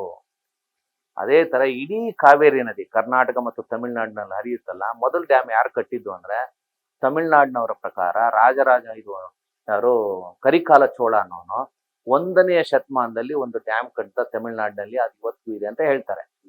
ಅಂದ್ರೆ ಕಾವೇರಿ ನದಿಗೆ ಮೊದಲನೇ ಡ್ಯಾಮ್ ಕಟ್ಟಿದ್ದು ಚೋಳರು, ಕರಿಕಾಲ ಚೋಳ ಅನ್ನೋನು 1ನೇ ಶತಮಾನ, ಅಂದ್ರೆ ಇವತ್ತಿಗೆ 2000 ವರ್ಷಗಳ ಹಿಂದೆ. ಕರ್ನಾಟಕದಲ್ಲಿ ಮೊದಲನೇ ಡ್ಯಾಮ್ ಕಟ್ಟಿದ್ದು ಅಕಾರ್ಡಿಂಗ್ ಟು ಇನ್ಸ್ಕ್ರಿಪ್ಷನ್, ದಾಖಲೆಗಳ ಪ್ರಕಾರ ಹೇಳೋದಾದ್ರೆ 905ನೇ ಇಸ್ವಿನಲ್ಲಿ ಗಂಗರು. ಅದು ಮೊದಲನೇ ಡ್ಯಾಮು ಕಾವೇರಿಗೆ. ಅದಾದ್ಮೇಲೆ ಹೊಯ್ಸಳರು ಒಂದು ಡ್ಯಾಮ್ ಕಟ್ತಾರೆ, ಅದು ಕಾವೇರಿ ನದಿಗೆನೆ. ಅದು ಎಲ್ಲಿ ಅಂತ ಹೇಳಿದ್ರೆ ಇವತ್ತಿನ ತಲಕಾಡು ಮತ್ತು ಮಂಡ್ಯ ಜಿಲ್ಲೆಯ ಪೂರಿಗಾಲಿ ಮಧ್ಯದಲ್ಲಿ ಮುಡುಕ್ತೋರೆ ಅಂತ ಬರುತ್ತೆ. ಅಲ್ಲಿ ಹೊಯ್ಸಳರ ಕಾಲದಲ್ಲಿ ಮಾಧವ ಮಂತ್ರಿ ಅಂತೇಳಿ ಒಂದು ಅಣೆಕಟ್ಟೆ ಕಟ್ತಾರೆ. ಆ ಅಣೆಕಟ್ಟೆಗೆ ಮಾಧವ ಮಂತ್ರಿ ಅಣೆಕಟ್ಟೆ ಅಂತಾನೆ ಇವತ್ತಿಗೂ ಹೆಸರಿಟ್ಟಿದ್ದಾರೆ. ಅದು 2ನೇ ಬೃಹತ್ ಡ್ಯಾಮು. ಯಾವುದು 1340 ಆಸ್ಪಾಸ್ನಲ್ಲಿ ಕಟ್ಟೋದು, 1-2 ವರ್ಷ ಹಿಂದೆ ಮುಂದೆ ಇರುತ್ತೆ 2ನೇ ಡ್ಯಾಮು. ಅದಾದ್ಮೇಲೆ ಇನ್ನೂ ಹಲವಾರು ಡ್ಯಾಮ್ಗಳನ್ನ ವಿಜಯನಗರದ ಅರಸರು ಕಾಲುವೆಗಳನ್ನ ಮತ್ತೊಂದನ್ನ ಕಟ್ಟಿದ್ರು ಅಂತ ಇದೆ, ದಾಖಲೆಗಳಿಲ್ಲ. ಆಮೇಲೆ ಕಟ್ಟೆಗಳನ್ನ ಕಟ್ಟಿದ್ರು ಅಂತ ಇದೆ, ಹಲವಾರು ಕಟ್ಟೆಗಳು ಸಿಗುತ್ತೆ. ಸಾಬರ ಕಟ್ಟೆ ಅಂತ ಸಿಗುತ್ತೆ, ಆಮೇಲೆ ಚುಂಚನ ಕಟ್ಟೆ ಅಂತ ಸಿಗುತ್ತೆ, ಹಲವಾರು ಕಟ್ಟೆಗಳು ಸಿಗುತ್ತೆ. ರಾಮಸ್ವಾಮಿ ಕಟ್ಟೆ ಅಂತ ಸಿಗುತ್ತೆ, ಹಲವಾರು ಕಟ್ಟೆಗಳನ್ನ ಕಟ್ಟಿದ್ದಾರೆ, ಡ್ಯಾಮ್ಗಳು ಕಟ್ಟಿರ್ಲಿಲ್ಲ. ಡ್ಯಾಮ್ ಅಂತ ಹೇಳಿ ಇವೆರಡೇ ಮೇನ್ ಬರೋದು. ಅದಾದ ನಂತರನೇ ಟಿಪ್ಪು ಸುಲ್ತಾನ್ ಒಂದು ಕನ್ಸ್ ಕಂಡಿದ್ರು 70 ಅಡಿ ಡ್ಯಾಮ್ ಕಟ್ಟಬೇಕು ಅಂತ, ಅದು ಅಲ್ಲಿ ಬರ್ಲಿಲ್ಲ. ಆದ್ರೆ ನಾಲ್ವಡಿ ಕೃಷ್ಣರಾಜ ಒಡೆಯರ್ ಅದನ್ನ ಜಾರಿಗೆ ತಂದ್ರು. ಇಲ್ಲಿ ಇನ್ನೊಂದು ವಿಶೇಷ ಗಮನಿಸ್ಬೇಕು ಅಂದ್ರೆ, ನಾಲ್ವಡಿ ಕೃಷ್ಣರಾಜ ಒಡೆಯರ್ ಕನ್ಸ್ಕೊಂಡ್ರು, ಶಿಲಾನ್ಯಾಸ ಮಾಡಿದ್ರು, ಉದ್ಘಾಟನೆನೂ ಮಾಡಿದ್ರು, ಕಂಪ್ಲೀಟ್ ಮಾಡಿದ್ರು. ಈ ಪ್ರಾಜೆಕ್ಟ್ ಇದೆಯಲ್ಲ, ಬಹುತೇಕ ಯಾವ ರಾಜರ ಕಾಲದಲ್ಲೂ ಕೂಡ ಒಂದ್ಸಾರಿ ಮುಗಿಯಲ್ಲ. ಈ ವಿಶೇಷವಾಗಿ ಕೆಲವು ರಾಜರು ಮಾತ್ರ ಈ ಯೋಗ ಇರೋದು. ನಾಲ್ವಡಿ ಕೃಷ್ಣರಾಜ ಒಡೆಯರ್ ಕನ್ಸ್ಕೊಂಡ್ರು, ಜಾರಿಗೆ ತಂದ್ರು, ಅದನ್ನು ಉದ್ಘಾಟನೆನೂ ಮಾಡಿದ್ರು. ಅದೇ ತರ ನಾವು ಕೆಂಪೇಗೌಡರ ಬಗ್ಗೆನೂ ಹೇಳ್ಬೋದು. ಅವರು ಒಂದು ನಗರ ಕಟ್ಟಬೇಕು ಅಂತ ಕನ್ಸ್ಕೊಂಡ್ರು, ಕಟ್ಟಿದ್ರು, ಉದ್ಘಾಟನೆನೂ ಮಾಡಿದ್ರು. ಸೊ ಹಾಗೆ ಇನ್ನೂ ಹಲವಾರು ಈ ತರದ್ದು ಕನ್ಸ್ಕೊಂಡು ಅದನ್ನ ಜಾರಿಗೆ ತಂದಂತವ್ರು ಹಲವಾರು ಜನ ಇದ್ದಾರೆ. ಸೊ ಆ ರೀತಿಯ ಒಂದು ಪುಣ್ಯ ಪುರುಷರಲ್ಲಿ ನಾಲ್ವಡಿ ಕೃಷ್ಣರಾಜ ಒಡೆಯರು ಕೂಡ ಒಬ್ರು. ಸೊ ಅವರ ಕಾಲಘಟ್ಟದಲ್ಲಿ ಇದು ಪ್ರಾರಂಭ ಆಯ್ತು, ಅವ್ರ ಕಾಲಘಟ್ಟದಲ್ಲಿ ಇದು ಮುಕ್ತಾಯ ಆಯ್ತು. ಮತ್ತೆ ಅದರಿಂದ ಇವತ್ತು ಇಡೀ ಭಾರತ ದೇಶದಲ್ಲಿ ಕರ್ನಾಟಕ ರಾಜ್ಯ 2ನೇ ಹೈಯೆಸ್ಟ್ GST ಕಲೆಕ್ಟ್ ಮಾಡೋ ರಾಜ್ಯ ಅಂತ ಹೇಳ್ತಾರೆ. ಮೂಲ ಕಾರಣ ಏನು? GST ಹೆಂಗ್ ಬರುತ್ತೆ ಅಂದ್ರೆ, ಹಳೆ ಮೈಸೂರಿನಲ್ಲಿ ನಮ್ಮ ಟೋಟಲ್ ಕರ್ನಾಟಕದ ಬಜೆಟ್ ಏನಿದೆಯೋ 65% ಕಲೆಕ್ಟ್ ಆಗೋದು ಹಳೆ ಮೈಸೂರಲ್ಲಿ. ಈ 65% ಹಳೆ ಮೈಸೂರಲ್ಲಿ ಹೆಂಗ್ ಕಲೆಕ್ಟ್ ಆಗುತ್ತೆ ಅಂದ್ರೆ, ಬಿಕಾಸ್ ಆಫ್ KRS ಡ್ಯಾಮ್. ಕೃಷಿ ಚಟುವಟಿಕೆ ಪ್ರಗತಿಯಲ್ಲಿದೆ, ಕೃಷಿ ಮೇಲೆ ಎಲ್ಲ ಇಂಡಸ್ಟ್ರಿಗಳು ನಿಂತಿದೆ. ಈ ಹಳೆ ಮೈಸೂರಿನಲ್ಲಿ KRS ಇಲ್ಲದೆ ಹೋಗಿದ್ದಿದ್ರೆ ಈ ಮಟ್ಟದ ಆದಾಯ ಬರ್ತಿರ್ಲಿಲ್ಲ. ಈ ಆದಾಯ ಬರ್ತಿಲ್ಲ ಅಂದಿದ್ರೆ ಈ GST ಮಟ್ಟದಲ್ಲಿ ಬೆಳೆಯಕ್ ಆಗ್ತಿರ್ಲಿಲ್ಲ ಅನ್ನೋದಕ್ಕೆ ಇಬ್ಬರು ಮಹಿಳೆಯರು ತ್ಯಾಗ ಮಾಡಿದಂತ ಒಡವೆಗಳು, ಆ ಮನೋ ಇದಿದೆಯಲ್ಲ ಮೆಂಟಾಲಿಟಿ, ಅದು ಬಹುಶಃ ಬೇರೆ ಯಾವ ರಾಣಿಯರಲ್ಲೂ ನಾವು ಕಾಣಲ್ಲ. ನೀವು ಉತ್ತರ ಭಾರತದ ಬಹುತೇಕ ರಾಣಿಯರು ನೋಡಿ, ಮೈ ಮೇಲೆ ಒಡವೆ ಹಾಕೊಂಡಿರ್ತಾರೆ. ಅವ್ರ ಸೀರೆಗಳು ಒಂದು 5 kg 10 kg ಇರುತ್ತೆ. ನಮ್ಮ ಮೈಸೂರು ಮಹಾರಾಣಿಯರು ಸರಳವಾಗಿದ್ರು. ಅಂದ್ರೆ ಈ ಮಣ್ಣಿನ ಗುಣ ಏನ್ ಹೇಳುತ್ತೆ ಅಂದ್ರೆ, ಈ ನಾಡಿಗೋಸ್ಕರ ಏನಾದ್ರು ಮಾಡ್ಬೇಕೇನೋ, ವೈಯಕ್ತಿಕವಾಗಿ ಏನು ಮಾಡೋದಲ್ಲ. ಸೊ ಈ ಅರ್ಥದಲ್ಲಿ KRS ಡ್ಯಾಮ್ ಅನ್ನ ಸಂಪೂರ್ಣವಾಗಿ ಕಟ್ಟಿದ್ದು ನಾಲ್ವಡಿ ಕೃಷ್ಣರಾಜ ಒಡೆಯರು. ಅವರ ತಾಯಿಗೂ ಕ್ರೆಡಿಟ್ ಹೋಗ್ಬೇಕು, ಅವ್ರ ಪತ್ನಿಗೂ ಕ್ರೆಡಿಟ್ ಹೋಗ್ಬೇಕು, ಮತ್ತೆ ಅವತ್ತಿನ ಅಧಿಕಾರಿಗಳಿಗೂ ಹೋಗ್ಬೇಕು. ಅದರಲ್ಲಿ ವಿಶ್ವೇಶ್ವರಯ್ಯನವ್ರ ಪಾಲು ಇದೆ, ಹಕೀನ್ಸ್ ಅನ್ನುವಂಥ ಒಬ್ಬ ಇಂಜಿನಿಯರ್ ಪಾಲು ಇದೆ, ದಾವೋಸ್ ಅಂತೇಳಿ ಒಬ್ಬನ ಇಂಜಿನಿಯರ್ ಪಾಲಿದೆ, ಆನಂದರಾವ್ ಅನ್ನೋರು ಮೊದಲನೇ ದಿವಾನರಾಗಿದ್ರು. ಅದಾದ್ಮೇಲೆ ಹಲವಾರು ಜನ ದಿವಾನರು ಬರ್ತಾರೆ. ಅದರಲ್ಲಿ ನಾಲ್ವಡಿ ಕೃಷ್ಣರಾಜ ಒಡೆಯರು ಬರ್ತಾರೆ, ಅಲ್ಲ ಇವರು ಮಿರ್ಜಾ ಇಸ್ಮಾಯಿಲ್ ಬರ್ತಾರೆ, ಕಾಂತರಾಜ್ ಅರಸ್ ಅಂತ ಬರ್ತಾರೆ. 5-6 ಜನ ದಿವಾನರುಗಳ ಅವಧಿನಲ್ಲಿ, 5-6 ಜನ ಚೀಫ್ ಇಂಜಿನಿಯರ್ಗಳ ಅವಧಿನಲ್ಲಿ, ಒಬ್ಬ ರಾಜನ ಅವಧಿನಲ್ಲಿ ಇದು ಕಂಪ್ಲೀಟ್ ಆಗುತ್ತೆ. ಸರ್, ಇದು ಬಹಳ ಪ್ರಮುಖವಾಗಿ ಟಿಪ್ಪು ಸುಲ್ತಾನ್ ಅವರ ಕೊಡುಗೆ ಬಗ್ಗೆ ಚರ್ಚೆಗಳ ಇದು ಅಡಿಗಲ್ ಇಟ್ಟಿದ್ದು ಅಂತ ಹೇಳಿ ಚರ್ಚೆ ಆಗುತ್ತೆ. ಅವ ಟಿಪ್ಪು ಸುಲ್ತಾನ್ ಅವರು ಇಷ್ಟು ಕೊಡುಗೆಗಳು ಶಾಲೆಗಳನ್ನ ನಿರ್ಮಾಣ ಮಾಡಿ, ಇದು ಕೂಡ ಬಹಳಷ್ಟು ಚರ್ಚೆಯಲ್ಲಿ ಆಗ್ತಾ ಇದೆ. ಏನೆಲ್ಲ ಸಾಧನೆಗಳಿದೆ ನಾವು ಇತಿಹಾಸ? ಟಿಪ್ಪು ಸುಲ್ತಾನ್ ಕೊಡುಗೆನ ನಾವ್ಯಾರು ನಿರಾಕರಿಸಕ್ಕಾಗಲ್ಲ. ಆದ್ರೆ ಅದನ್ನ ಯಾಕೋ ಗೊತ್ತಿಲ್ಲ, ಮೊನ್ನೆ ಮಾದೇವಪ್ಪನವರು ಸ್ವಲ್ಪ ಅತಿಯಾಗಿ ವೈಭವೀಕರಿಸ್ಬಿಟ್ರು. ನಾನ್ ಗಮನಿಸಿದಂತೆ ಅವರೊಂದು ಹೇಳಿಕೆ ಕೊಟ್ರು, ಟಿಪ್ಪು ಸುಲ್ತಾನ್ ಇಡೀ ಭಾರತ ದೇಶಕ್ಕೆ ರೇಷ್ಮೆನ ತಂದ್ರು ಅಂತ. ಇದು ಅಪ್ಪಟ ಸುಳ್ಳು. ಟಿಪ್ಪು ಸುಲ್ತಾನ್ ಇಡೀ ಭಾರತಕ್ಕೆ ರೇಷ್ಮೆನ ತರಲಿಲ್ಲ. ಟಿಪ್ಪು ಸುಲ್ತಾನ್ ರೇಷ್ಮೆ ತಂದಿದ್ದು ಮೈಸೂರು ಸಂಸ್ಥಾನಕ್ಕೆ. ಎಲ್ಲಿಂದ ತಂದ್ರು? ಟಿಪ್ಪು ಸುಲ್ತಾನ್ ಮೈಸೂರು ಸಂಸ್ಥಾನಕ್ಕೆ ರೇಷ್ಮೆಯನ್ನ ಪರಿಚಯ ಮಾಡಿದ್ದು ಬಂಗಾಳದಿಂದ ತಂದ್ರು ಅಂತ ಇದೆ. ಟಿಪ್ಪು ಸುಲ್ತಾನ್ ಚರಿತ್ರೆನಲ್ಲಿ ಅದು ಬರುತ್ತೆ. 2ನೇ ದಿನದ 3ನೇ ದಿನದ ಜ್ವರದ ಹುಳುಗಳು ಅಂತ ಅದು ಈ ರೇಷ್ಮೆ ಹುಳ ಇದೆಯಲ್ಲ, ಬಂಗಾಳದಿಂದ ತಂದ್ರು. ಅದು ಇಲ್ಲಿನ ವಾತಾವರಣಕ್ಕೆ ಹೊಂದ್ಕೊಂತಾ ಇರ್ಲಿಲ್ಲ. ಅದಕ್ಕೋಸ್ಕರ ಟಿಪ್ಪು ಸುಲ್ತಾನ್ ತಮ್ಮ ಅರಮನೆ ಒಂದು ಕೋಣೆನೇ ಬಿಟ್ಕೊಟ್ರು. ಅದನ್ನ ಹವಾನಿಯಂತ್ರಿತ, ಆ ಕಾಲಘಟ್ಟದಲ್ಲಿ ಹವಾನಿಯಂತ್ರಿತ ಮಾಡಿ ಆ ಹುಳುಗಳು ಬದುಕೋದಿಕ್ಕೆ ಅವಕಾಶ ಮಾಡಿಕೊಟ್ರು. ಹೀಗಾಗಿ ಅವ್ರ ಕಾಲದಲ್ಲಿ ಮೈಸೂರು ಪ್ರಾಂತ್ಯಕ್ಕೆ ರೇಷ್ಮೆ ಬಂತು ಅಂತ ದಾಖಲೆ ಇದೆ. ಅವ್ರು ತಂದಿದ್ದೆಲ್ಲಿದ್ದ? ಬಂಗಾಳದಿಂದ. ಬಂಗಾಳ ಎಲ್ಲಿತ್ತು ಅವಾಗ? ಭಾರತದ ಒಂದು ಭಾಗ. ಅಂದ್ರೆ ಟಿಪ್ಪು ಸುಲ್ತಾನ್ ಕಾಲದಲ್ಲಿ ಬಂಗಾಳದಲ್ಲಿ ರೇಷ್ಮೆ ಕ್ರಾಂತಿ ನಡೀತಾ ಇತ್ತು. ಅಂದ್ರೆ ಅದು ಭಾರತಕ್ಕೆ ಈಗಾಗ್ಲೇ ಬಂದ್ಬಿಟ್ಟಿತ್ತು ಅಂತ ಲೆಕ್ಕ. ತಂದವ್ರು ಯಾರು ಅನ್ನೋದನ್ನ ನಾವೀಗ ಹುಡುಕ್ಬೇಕು ಅಷ್ಟೇನೇನೆ. ಯಾವ ರಾಜರ ಕಾಲದಲ್ಲಿ ಬಂತ, ಅದು ಮೊಘಲರ ಕಾಲದಲ್ಲಿ ಬಂತ, ಇಲ್ಲ ಅದಕ್ಕಿಂತ ಹಿಂದೆ ಇದ್ದಂತ ಹಿಂದೂ ರಾಜರ ಕಾಲದಲ್ಲಿ ಬಂತ, ಅದನ್ನೆಲ್ಲ ಹುಡುಕ್ಬೇಕಾಗುತ್ತೆ. ಒಟ್ಟಾರೆ ಭಾರತಕ್ಕೆ ಟಿಪ್ಪು ಸುಲ್ತಾನ್ ರೇಷ್ಮೆನ ತರಲಿಲ್ಲ. ಭಾರತದ ಒಂದು ಭಾಗವಾಗಿದ್ದಂತ ಬಂಗಾಳದಿಂದ ಟಿಪ್ಪು ಸುಲ್ತಾನು ರೇಷ್ಮೆನ ಮೈಸೂರು ಪ್ರಾಂತ್ಯಕ್ಕೆ ಪರಿಚಯ ಮಾಡಿದ್ರು ಅಂತ. ಅದು ಒಂದು. ಇನ್ನೊಂದು, ಅವರ ಕಾಂಟ್ರಿಬ್ಯೂಷನ್ ತುಂಬಾ ಇದೆ. ಅದ್ರ ಬಗ್ಗೆ ಯಾರು ಚಕಾರ ಎತ್ತಲ್ಲ. ಅವರು ಉಳುವವನೇ ಭೂ ಒಡೆಯ ಅನ್ನೋ ಲ್ಯಾಂಡ್ ರಿಫಾರ್ಮೇಶನ್ ಆಕ್ಟ್ ತಂದಿದ್ದೀಯಲ್ಲ, ಬಹುಶಃ ಭಾರತದಲ್ಲೇ ಅದೊಂದು ಕ್ರಾಂತಿಕಾರಕ ಬದಲಾವಣೆ. ಅದು ಕೆಲವರು ಹೆಸರಿನಲ್ಲಿ 1000 ಗಟ್ಟಲೆ 100 ಗಟ್ಟಲೆ ಎಕರೆ ಜಮೀನಿತ್ತು. ಅದನ್ನೆಲ್ಲ ಉಳುವವನೇ ಭೂ ಒಡೆಯ ಅಂತೇಳಿ ಎಲ್ರಿಗೂ ಹಂಚಿದ್ರು. ಅದ್ರ ಬಗ್ಗೆ ಯಾವುದೇ ಭಿನ್ನಾಭಿಪ್ರಾಯ ಇಲ್ಲ. ಆಮೇಲೆ ಮಹಿಳೆಯರು, ವಿಶೇಷವಾಗಿ ಕೇರಳ ಪ್ರಾಂತ್ಯದ ಮಹಿಳೆಯರು, ಮಲಬಾರ್ ಅಂತ ಏನಿದೆಯೋ, ಒಂದ್ಸರಿ ಟಿಪ್ಪು ಸುಲ್ತಾನ್ ಮಲಬಾರ್ ಮೇಲೆ ದಂಡೆತ್ತು ಹೋಗಿದ್ದಾಗ ಅಲ್ಲಿನ ಮಹಿಳೆಯರೆಲ್ಲ ಅಂದ್ರೆ ತಳವರ್ಗದ ಮಹಿಳೆಯರು ಮೇಲ್ಗಡೆ ಬಟ್ಟೆ ಹಾಕಂಗಿರ್ಲಿಲ್ಲ, ಟಾಪ್ಲೆಸ್ ಆಗಿ ಓಡಾಡ್ಬೇಕಿತ್ತು. ಅದಾಗಿನ ಅಲ್ಲಿನ ಒಂದು ಸಂಪ್ರದಾಯ ಯಾರೋ ದುಷ್ಟ ರಾಜರು ಮಾಡ್ಬಿಟ್ಟಿತ್ತು. ಟಿಪ್ಪು ಸುಲ್ತಾನ್ ಅದನ್ನ ನೋಡ್ಬಿಟ್ಟು ಅದನ್ನ ಸ್ಟಾಪ್ ಮಾಡಿದ್ರು.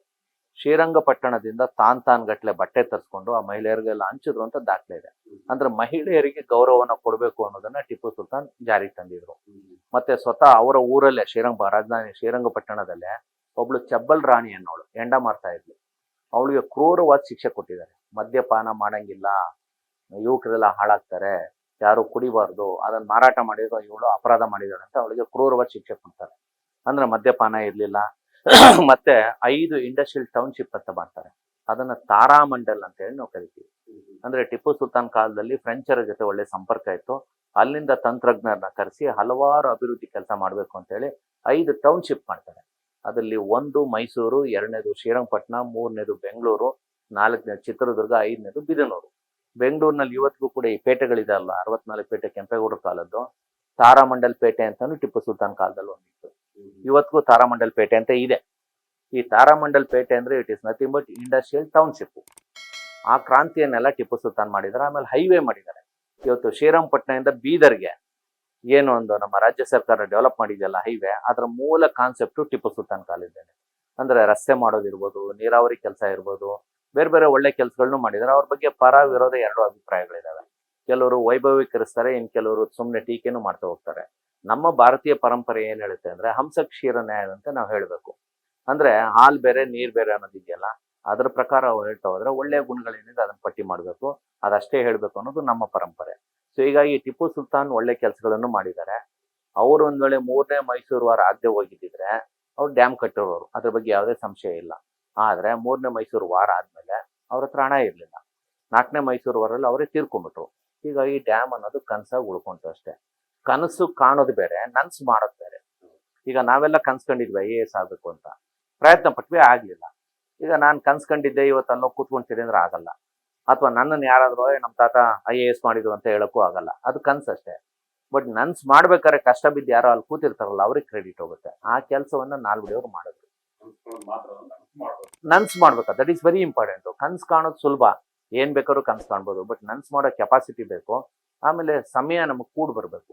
ಟಿಪ್ಪು ಸುಲ್ತಾನ್ಗೆ ಅದು ಕೂಡ್ ಬರ್ಲಿಲ್ಲ ಸಮಯ. ಸೊ ಹೀಗಾಗಿ ಟಿಪ್ಪು ಸುಲ್ತಾನ್ KRSಗೆ ಅಡಿಗಲ್ಲು ಹಾಕಿದ್ರು ಅನ್ನೋದು ತಪ್ಪು. ಅವ್ರು ಅಡಿಗಲ್ಲು ಹಾಕಿರೋದು ನಿಜ. ಯಾವ್ದಕ್ಕೆ ಅನ್ನೋದನ್ನ ಮಹದೇವಪ್ಪನವರು, ಯಾಕೆಂದ್ರೆ ಅವರು ಸರ್ಕಾರದಲ್ಲಿ ಪ್ರಬಲ ಮಂತ್ರಿ ಆಗಿರೋದ್ರಿಂದ ಮತ್ತೆ ಸೌಲಭ್ಯ ಇರೋದ್ರಿಂದ ಅವ್ರೊಂದು ಮಾತು ಹೇಳ್ಬಿಟ್ರೆ ಇಡೀ ಸರ್ಕಾರಿ ಮಿಷನರಿ ಹುಡುಕ್ಬಿಡುತ್ತೆ. ಆ ಜಾಗ ಎಲ್ಲಿ, ಟಿಪ್ಪು ಸುಲ್ತಾನ್ ಎಲ್ಲಿ ಡ್ಯಾಮ್ ಕಟ್ಟಬೇಕು ಅಂತ ಪ್ಲಾನ್ ಹಾಕೊಂಡಿದ್ರು, ಆ ಜಾಗ ಯಾವುದು, ಶಿಲಾನ್ಯಾಸ ಎಲ್ಲಿ ಮಾಡಿದ್ರು, ಅದ್ರ ಫೌಂಡೇಶನ್ ಇದೆಯಾ ಹುಡುಕಿ ಅಂದ್ರೆ ಹುಡುಕ್ಬಿಡ್ತಾರೆ. ಈಗ ಆ ಕೆಲಸ ಮಹದೇವಪ್ಪನವ್ರು ಮಾಡ್ಬೇಕು. ಆಮೇಲೆ ಅವ್ರಿಗೆ ಸುಲಭ ಅದು. ಸುಮ್ನೆ ಅವ್ರು ಬಂದ್ಬಿಟ್ಟು ಇಲ್ಲಿ KRSಗೆ ಮೊದಲನೇ ಕಲ್ಲು ಹಾಕಿದ್ರು ಅಂದ್ರೆ ಮೊದಲನೇ ಕಲ್ಲು KRS ಬಿದ್ದಿರೋದು ಯಾವಾಗ, 1911ರಲ್ಲಿ. ಒಂದು ವೇಳೆ ವಾದಕ್ಕೋಸ್ಕರ ಹೇಳೋದು, ಈ KRS ಫೌಂಡೇಶನ್ಗೆನೆ ಟಿಪ್ಪು ಸುಲ್ತಾನೆ 1794 ಕಲ್ಲು ಹಾಕಿದ್ರು ಅಂತ ಇಟ್ಕೊಳ್ಳಿ. 120 ವರ್ಷಗಳ ಕಾಲ ಕಲ್ಲು ಅಲ್ಲಿ ಇರುತ್ತದು, ಕೊಚ್ಕೊಂಡೋಗಿರುತ್ತಲ್ವಾ. ಈಗ ಎಲ್ಲಿ ಆ ಕಲ್ಲು ಎಲ್ಲೋಯ್ತು ಅಂತ ಕೇಳಿದ್ರೆ ಏನು ಉತ್ತರ ಕೊಡ್ತಾರೆ ಅಂದ್ರೆ, ಒಬ್ಬ ಜವಾಬ್ದಾರಿಯುತ ಮಂತ್ರಿ ಬಾಲಿಶವಾದಂತ ಹೇಳಿಕೆಗಳನ್ನ ಕೊಡಕೋಬಾರ್ದು. ಆಮೇಲೆ ಜನ ಚಪ್ಪಾಳೆ ಹೊಡಿತಾರೆ ಅಂತ ಹೇಳಿ ಹೇಳಿಕೆಗಳನ್ನ ಕೊಡಕೋಬಾರ್ದು. ಅವರು ಶಿಲಾನ್ಯಾಸ ಮಾಡಿರೋ ಕಲ್ಲು ಎಲ್ಲೋ ಒಂದ್ ಕಡೆ ಇರುತ್ತೆ, ಮಾಡಿದ್ದಾರೆ ಅಂತ ಬಯಸೋಣ. ಅದು ಎಲ್ಲಿ ಅಂತ ಹುಡುಕಿಸುವಂತ ಜವಾಬ್ದಾರಿ ಇವತ್ತಿನ ಕರ್ನಾಟಕ ರಾಜ್ಯ ಸರ್ಕಾರದ್ದು. ಹುಡುಕಿ ಜನಗಳ ಮುಂದೆ ವಾಸ್ತವಾಂಶ ಏನಿದೆ ಹೇಳ್ಬೇಕು. ಮತ್ತೆ ಇಲ್ಲಿ ಮೊದಲನೇ ಶಿಲಾನ್ಯಾಸ ಮಾಡಿದವ್ರು ಯಾರು ಅನ್ನೋದನ್ನು ಕಂಡುಹಿಡಿಬೇಕು. ಯಾವ್ದಕ್ಕೆ, KRSಗೆ. ಅದು ಸಿಗುತ್ತೆ ದಾಖಲೆ, ಸಂಶೋಧನೆ ಆಗ್ಬೇಕು. ನಮ್ಮಲ್ಲಿ ಏನಾಗಿದೆ, ನಮ್ಮ ಕರ್ನಾಟಕ ರಾಜ್ಯದಲ್ಲಿ ಎಲ್ಲದಕ್ಕೂ ಒಂದೊಂದು ಪ್ರಾಧಿಕಾರ ಇದೆ, ಆದ್ರೆ ಇತಿಹಾಸಕ್ಕೆ ಒಂದು ಪ್ರಾಧಿಕಾರ ಇಲ್ಲ.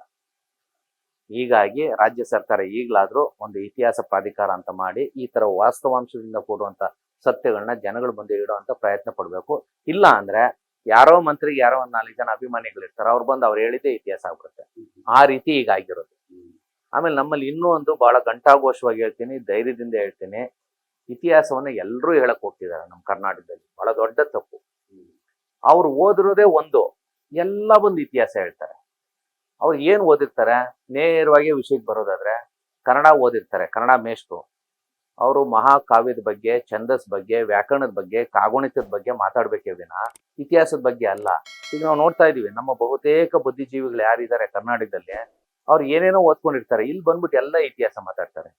ಈ ಪುಣ್ಯಾತ್ಮರು ಎಕ್ಸ್ಪರ್ಟ್ ಅಂತ ತಿಳ್ಕೊಂಡಿದ್ದಾರೆ. ಈಗ ಅವರಲ್ಲಿ ನನ್ನ ಮನವಿ ಇಷ್ಟೇನೆ, ನೀವೇನೋ ಓದಿರ್ತೀರಾ, ಕನ್ನಡನೋ ಮತ್ತೊಂದೋ ಹಿಂದಿನೋ ಓದ್ಕೊಂಡಿರ್ತೀರಾ, ಅದ್ರಲ್ಲಿ ನೀವು ಪ್ರೊಫೆಸರ್ ಆಗಿರ್ತಾರಲ್ವಾ, ಹಾಗಿದ್ರೆ ಸೀದಾ ಜಯದೇವ ಆಸ್ಪತ್ರೆಗೆ ಹೋಗ್ಬಿಟ್ಟು ಆಪರೇಷನ್ ಮಾಡ್ಬಿಡಿ, ಅಥವಾ ನಿಮಾನ್ಸ್ಗೆ ಹೋಗ್ಬಿಟ್ಟು ಮೆದುಳು ಆಪರೇಷನ್ ಮಾಡ್ತಾರಲ್ಲ ಅದನ್ನು ಮಾಡ್ಬಿಡಿ, ಎಕ್ಸ್ಪರ್ಟ್ ಅಲ್ವಾ ನೀವು? ಬಹಳ ಬಹಳ ನೋವಿನಿಂದ ಈ ಮಾತು ಹೇಳ್ತೀನಿ. ನಮ್ಮ ಕರ್ನಾಟಕದ ಬುದ್ಧಿಜೀವಿಗಳಲ್ಲಿ ಒಂದು ಮನವಿ, ನಿಮ್ಮ ಜಾನಪದ ಕ್ಷೇತ್ರದಲ್ಲ ಅದ್ರಲ್ಲಿ ಪ್ರಾವೀಣ್ಯತೆ ಗಳಿಸಿ, ಕನ್ನಡವಾ ಅದ್ರಲ್ಲಿ ಪ್ರಾವೀಣ್ಯತೆ ಗಳಿಸಿ, ಅಥವಾ ಇನ್ಯಾವುದೋ ಬೇರೆ ಕ್ಷೇತ್ರನ ಪ್ರಾವೀಣ್ಯತೆ ಗಳಿಸಿ. ಇತಿಹಾಸಕಾರರು ಬಿಟ್ಬಿಡಿ. ಅದಕ್ಕೋಸ್ಕರ ಅವ್ರು ಓದಿರ್ತಾರೆ, MA ಓದಿರ್ತಾರೆ, ಡಾಕ್ಟರೇಟ್ ಮಾಡಿರ್ತಾರೆ. ಈಗ ಅವ್ರೆಲ್ಲ ಹೋಗ್ಬೇಕು?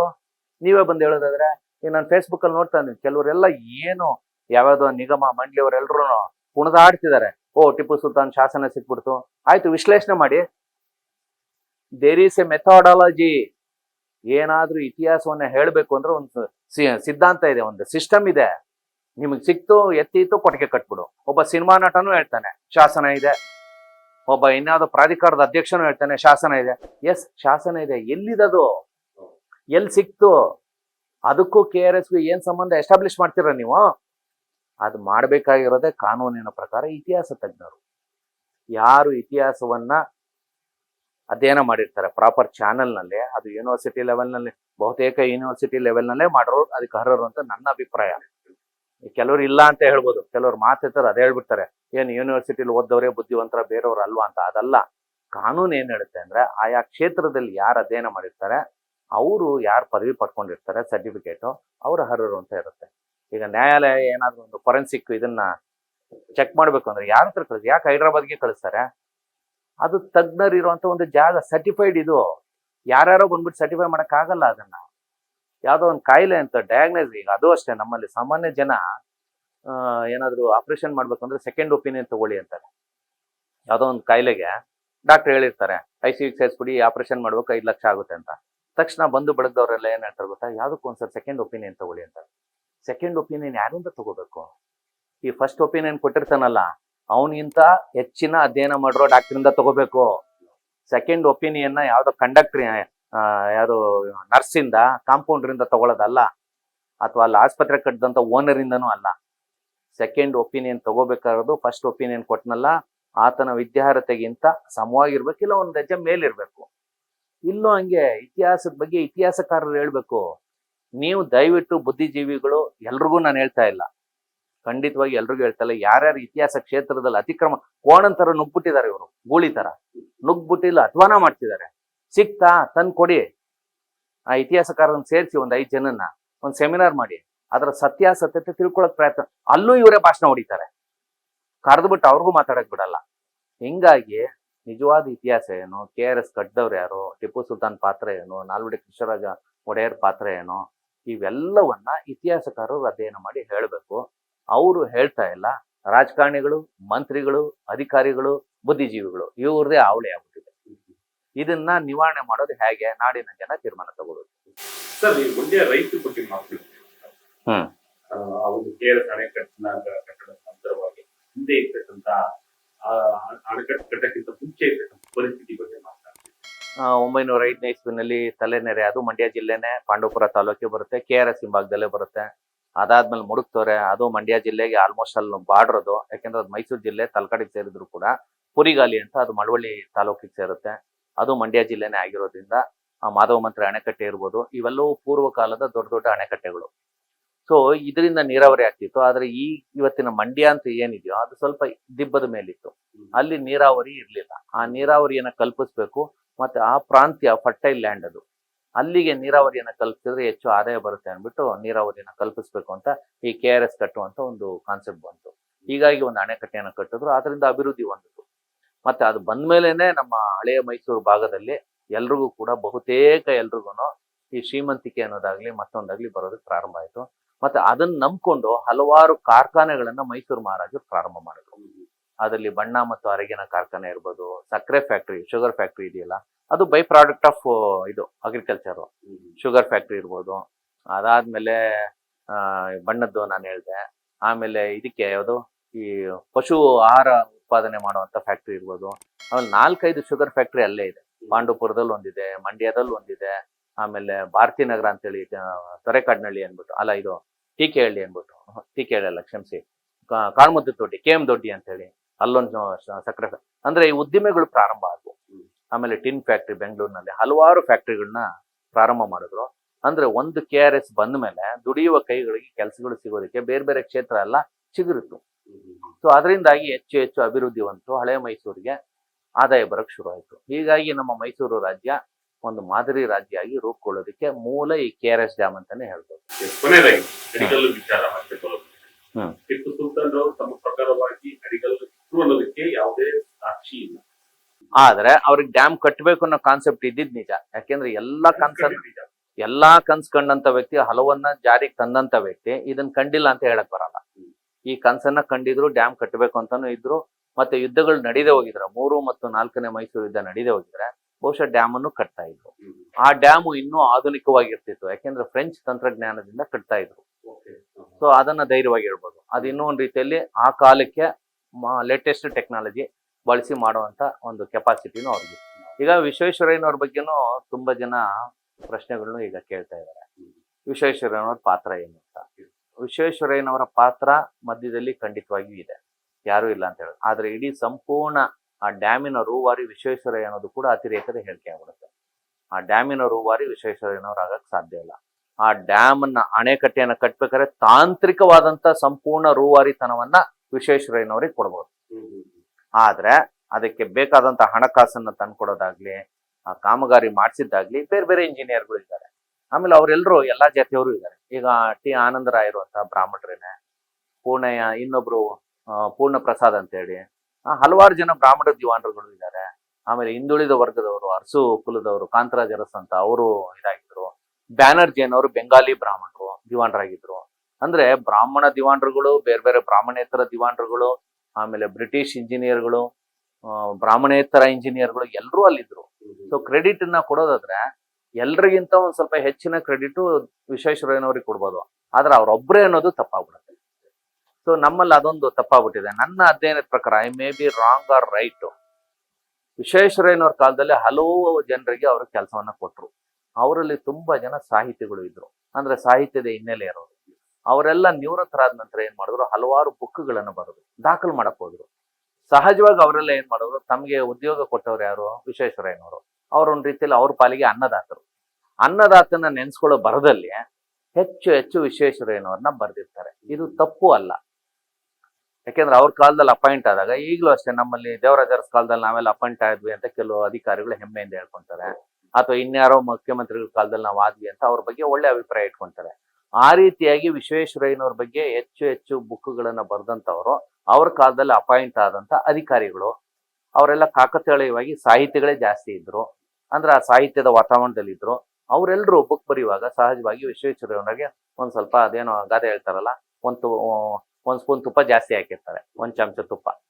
ಅದು ತಪ್ಪೇನಿಲ್ಲ. ಬಟ್ ಅದೇ ನಿಜ ಅನ್ಬಿಟ್ಟು ಕೆಲವು ಸಿನಿಮಾ ಹಾಡುಗಳನ್ನು ಬರ್ದ್ಬಿಟ್ರು. ವಿಶ್ವೇಶ್ವರಯ್ಯ ಡ್ಯಾಮ್ ಕಟ್ತೆ ಹೋಗಿದ್ರೆ ಅಂತ ಹೇಳಿ. ವಿಶ್ವೇಶ್ವರಯ್ಯ ಕಟ್ತೆ ಹೋಗಿದ್ರೆ ಏನು ಆಗ್ತಿರ್ಲಿಲ್ಲ, ಇನ್ನೊಬ್ಬ ತಂತ್ರಜ್ಞಾನಿ ಬಂದು ಕಟ್ಟೋರು.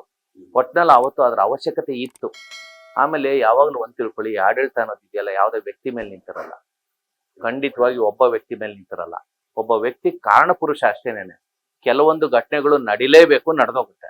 ಅದ್ ಯಾರೋ ಒಂದು ಕಾಕತಾಳಿ ಅವ್ರು ಬಂದಿರ್ತಾರೆ. ಈಗ ನಮ್ಮಲ್ಲಿ ಈಗ್ಲೇನೆ ಲೇಟೆಸ್ಟ್ ಆಗಿ ಹೇಳ್ಬೇಕು ಅಂದ್ರೆ, ತುಂಬಾ ಜನ ನಮ್ಮ ಸಿನಿಮಾ ನಟ ಶಂಕರ್ ನಾಗ್ ಬಗ್ಗೆ ಹೇಳ್ತಾರೆ. ನಮ್ಮ ಮೆಟ್ರೋ ಬಂದಿದೆ ಶಂಕರ್ ನಾಗಿಂದ ಅಂತಾರೆ. ತುಂಬಾ ಜನ ಹೇಳ್ತಾರೆ, ತಪ್ಪೇನಿಲ್ಲ. ಶಂಕರ್ ನಾಗು ಅವ್ರ ಕಾಲಘಟ್ಟದಲ್ಲಿ ಅಂತಾರಾಷ್ಟ್ರೀಯ ಮಟ್ಟದ ಪ್ರಶಸ್ತಿ ಪಡೆದಂತವ್ರು. ಒಂದಾನೊಂದು ಕಾಲದಲ್ಲಿ ಪಿಕ್ಚರ್ಗೆ ಅದ್ಭುತವಾದಂತ ನಟ. ವಿದೇಶಗಳಿಗೆ ಆಗಾಗ ಹೋಗಿ ಬರ್ತಾ ಇದ್ರು. ಅವ್ರು ನೋಡಿರ್ತಾರೆ ಮೆಟ್ರೋನ ವಿದೇಶಗಳಲ್ಲಿ. ನೋಡ್ಬಿಟ್ಟು ಅವ್ರು ಏನ್ ಕನ್ಸ್ಕೊಂಡಿರ್ತಾರೆ, ನಮ್ ಬೆಂಗಳೂರ್ಲು ಮೈಸೂರ್ಲು ಈ ತರ ಇದ್ದಿದ್ರೆ ಎಷ್ಟು ಚೆನ್ನಾಗಿರೋದು ಅಂತ ಕನ್ಸ್ಕೊಂಡಿದ್ದಾರೆ. ಆದ್ರೆ ಅದನ್ನ ಜಾರಿಗೆ ತರೋ ಕೆಪಾಸಿಟಿ ಅವ್ರಿಗೆ ಇರ್ಲಿಲ್ಲ. ಯಾಕೆಂದ್ರೆ ಅವರು ಸರ್ಕಾರದಲ್ಲಿ ಇರ್ಲಿಲ್ಲ. ಒಬ್ಬ ವ್ಯಕ್ತಿ ಮಾಡುವಂತ ಕೆಲಸ ಅಲ್ಲ ಅದು, ಸರ್ಕಾರವೇ ಮಾಡ್ಬೇಕು. ಆದ್ರೆ ಆ ವ್ಯಕ್ತಿನೂ ಕೂಡ ಅನಿರೀಕ್ಷಿತವಾಗಿ ಅಪಘಾತಕ್ಕೆ ಒಳಗಾಗ್ಬಿಟ್ರು. ಬಹುಶಃ ಅವ್ರು ಬದುಕಿದ್ರೆ ಅವ್ರ ಅಣ್ಣನ್ ತರ ಅನಂತ್ ನಾಗ್ ತರ ಅವರು ಒಂದ್ ಕಡೆ MLA ಆಗಿ ನಿಂತು ಮಂತ್ರಿಗಳಾಗಿ ಮೆಟ್ರೋ ಮಾಡ್ತಿದ್ರು ಏನೋ, ಹೇಳಕ್ಕಾಗಲ್ಲ. ಆದ್ರೆ ಆ ಕನ್ಸನ್ನ ಕಂಡ್ರು ಅಷ್ಟೇ, ನನ್ಸ್ ಮಾಡಕ್ ಅವ್ರ ಕೈನಲ್ಲಿ ಆಗ್ಲಿಲ್ಲ. ಕಾಲ ಅವ್ರಿಗೆ ಅವಕಾಶ ಕೊಡ್ಲಿಲ್ಲ. ಆದ್ರೆ ಅವ್ರ ಅಭಿಮಾನಿಗಳು ಅತಿರೇಕದಿಂದ ಏನ್ ಹೇಳ್ತಾರೆ, ಈ ಮೆಟ್ರೋ ನಮ್ಮ ಶಂಕರ್ನಾಗ್ ಕನ್ಸ್ ಕಾಣ್ದೋಗಿದ್ರೆ ಬೆಂಗಳೂರಿಗೆ ಮೆಟ್ರೋ ಬರ್ತಿರ್ಲಿಲ್ಲ ಅಂತಾರೆ. ಶಂಕರ್ನಾಗ್ 1000 ಕನ್ಸ್ಕೊಂಡಿದ್ದಾರೆ, ಅವೆಲ್ಲ ಅವ್ರಿಲ್ಲ ಬರ್ಲಿಲ್ಲ ಅಂತ ಹೇಳಕ್ಕಾಗುತ್ತಾ, ಅಥವಾ ಅವರಿಂದ ಬಂತು ಅಂತ ಹೇಳಕ್ಕಾಗುತ್ತಾ? ಹಾಗೆ ಈ ವಿಚಾರನು ಟಿಪ್ಪು ಸುಲ್ತಾನ್ ಕನ್ಸ್ಕೊಂಡ್ರು, ಹಲವಾರು ಕನ್ಸ್ಕೊಂಡಿದ್ರು, ಅದ್ರಲ್ಲಿ ಹಲವಾರು ಸಕ್ಸಸ್ ಆಗಿದೆ, ಹಲವಾರು ಫೇಲ್ಯೂರ್ ಆಗಿದೆ. ಆದ್ರೆ ನಾಲ್ವಡಿ ಕೃಷ್ಣರಾಜ ಒಡೆಯರ್ ವ್ಯಕ್ತಿ ಒಬ್ರೇ ನನ್ನ ಅಧ್ಯಯನ ನಾನು ಹೇಳ್ತಾ ಇರೋದು, ಏನ್ ಕನ್ಸ್ಕೊಂಡ್ರು ಎಲ್ಲವನ್ನ ನನ್ಸ್ ಮಾಡಿದಂತ ಒಬ್ಬ ಶ್ರೇಷ್ಠ ಪುರುಷ ನಾಲ್ವಡಿ ಕೃಷ್ಣರಾಜ ಒಡೆಯರಲ್ಲಿ. ಯಾಕೆ ನಾನು ಪದೇ ಪದೇ ಒತ್ತಿ ಹೇಳ್ತೀನಿ, ಕಾಶ್ಮೀರದಿಂದ ಕನ್ಯಾಕುಮಾರಿವರೆಗೆ ಸೈಕಲ್ನಲ್ಲಿ ಪ್ರವಾಸ ಮಾಡಿದ್ದೀನಿ, ಮತ್ತೆ ಇತಿಹಾಸದ ಬಗ್ಗೆ ಒಂದು ಡಾಕ್ಟರೇಟ್ ಪಡ್ಕೊಂಡಿದ್ದೀನಿ, ಒಂದಷ್ಟು ಅಧ್ಯಯನ ಮಾಡಿರೋದ್ರಿಂದ ಇತಿಹಾಸದ ವಿದ್ಯಾರ್ಥಿಯಾಗಿ ಹೇಳ್ತೀನಿ. ಬೇರೆ ಎಲ್ಲಾ ರಾಜರುಗಳಿಗಿಂತ ನಂಬರ್ 1 ಸ್ಥಾನದಲ್ಲಿ ನಾಲ್ವಡಿ ಅವ್ರು ಯಾಕೆ ನಿಲ್ತಾರೆ ಅಂದ್ರೆ, ಇವ್ರು ಏನ್ ಕನ್ಸನ್ನ ಕಂಡ್ರೋ ಅದನ್ನ ನನ್ಸು ಮಾಡಿದ್ರು. ಪರಿಸ್ಥಿತಿ ಅವ್ರಿಗೆ ಪೂರಕವಾಗಿತ್ತು, ವಾತಾವರಣ ಹಾಗೆ ಇತ್ತು, ಸುತ್ತಮುತ್ತಲು ಆತರ ಜನನೇ ಇದ್ರು. ಅವ್ರ ಅದೃಷ್ಟಕ್ಕೆ ಒಳ್ಳೆಯ ತಾಯಿ, ಒಳ್ಳೆಯ ಪತ್ನಿ, ಒಳ್ಳೆಯ ಅಧಿಕಾರಿಗಳು, ಒಳ್ಳೆಯ ದಿವಾಣರುಗಳು. ಅಂದ್ರೆ ಇದು ಎಲ್ಲೋ ಒಂದು ಲಕ್ಷಕ್ಕೆ ಕೋಟಿಗೆ ಒಬ್ಬರಿಗೆ ಅವಕಾಶ ಆ ಪ್ರಕೃತಿ ಅಥವಾ ನಮ್ಮ ಈ ಸೃಷ್ಟಿಕರ್ತ ಕೊಡೋದು. ಅದು ನಾಲ್ವಡಿ ಅವರಿಗೆ ಅದನ್ನ ಕೊಟ್ಬಿಟ್ರು.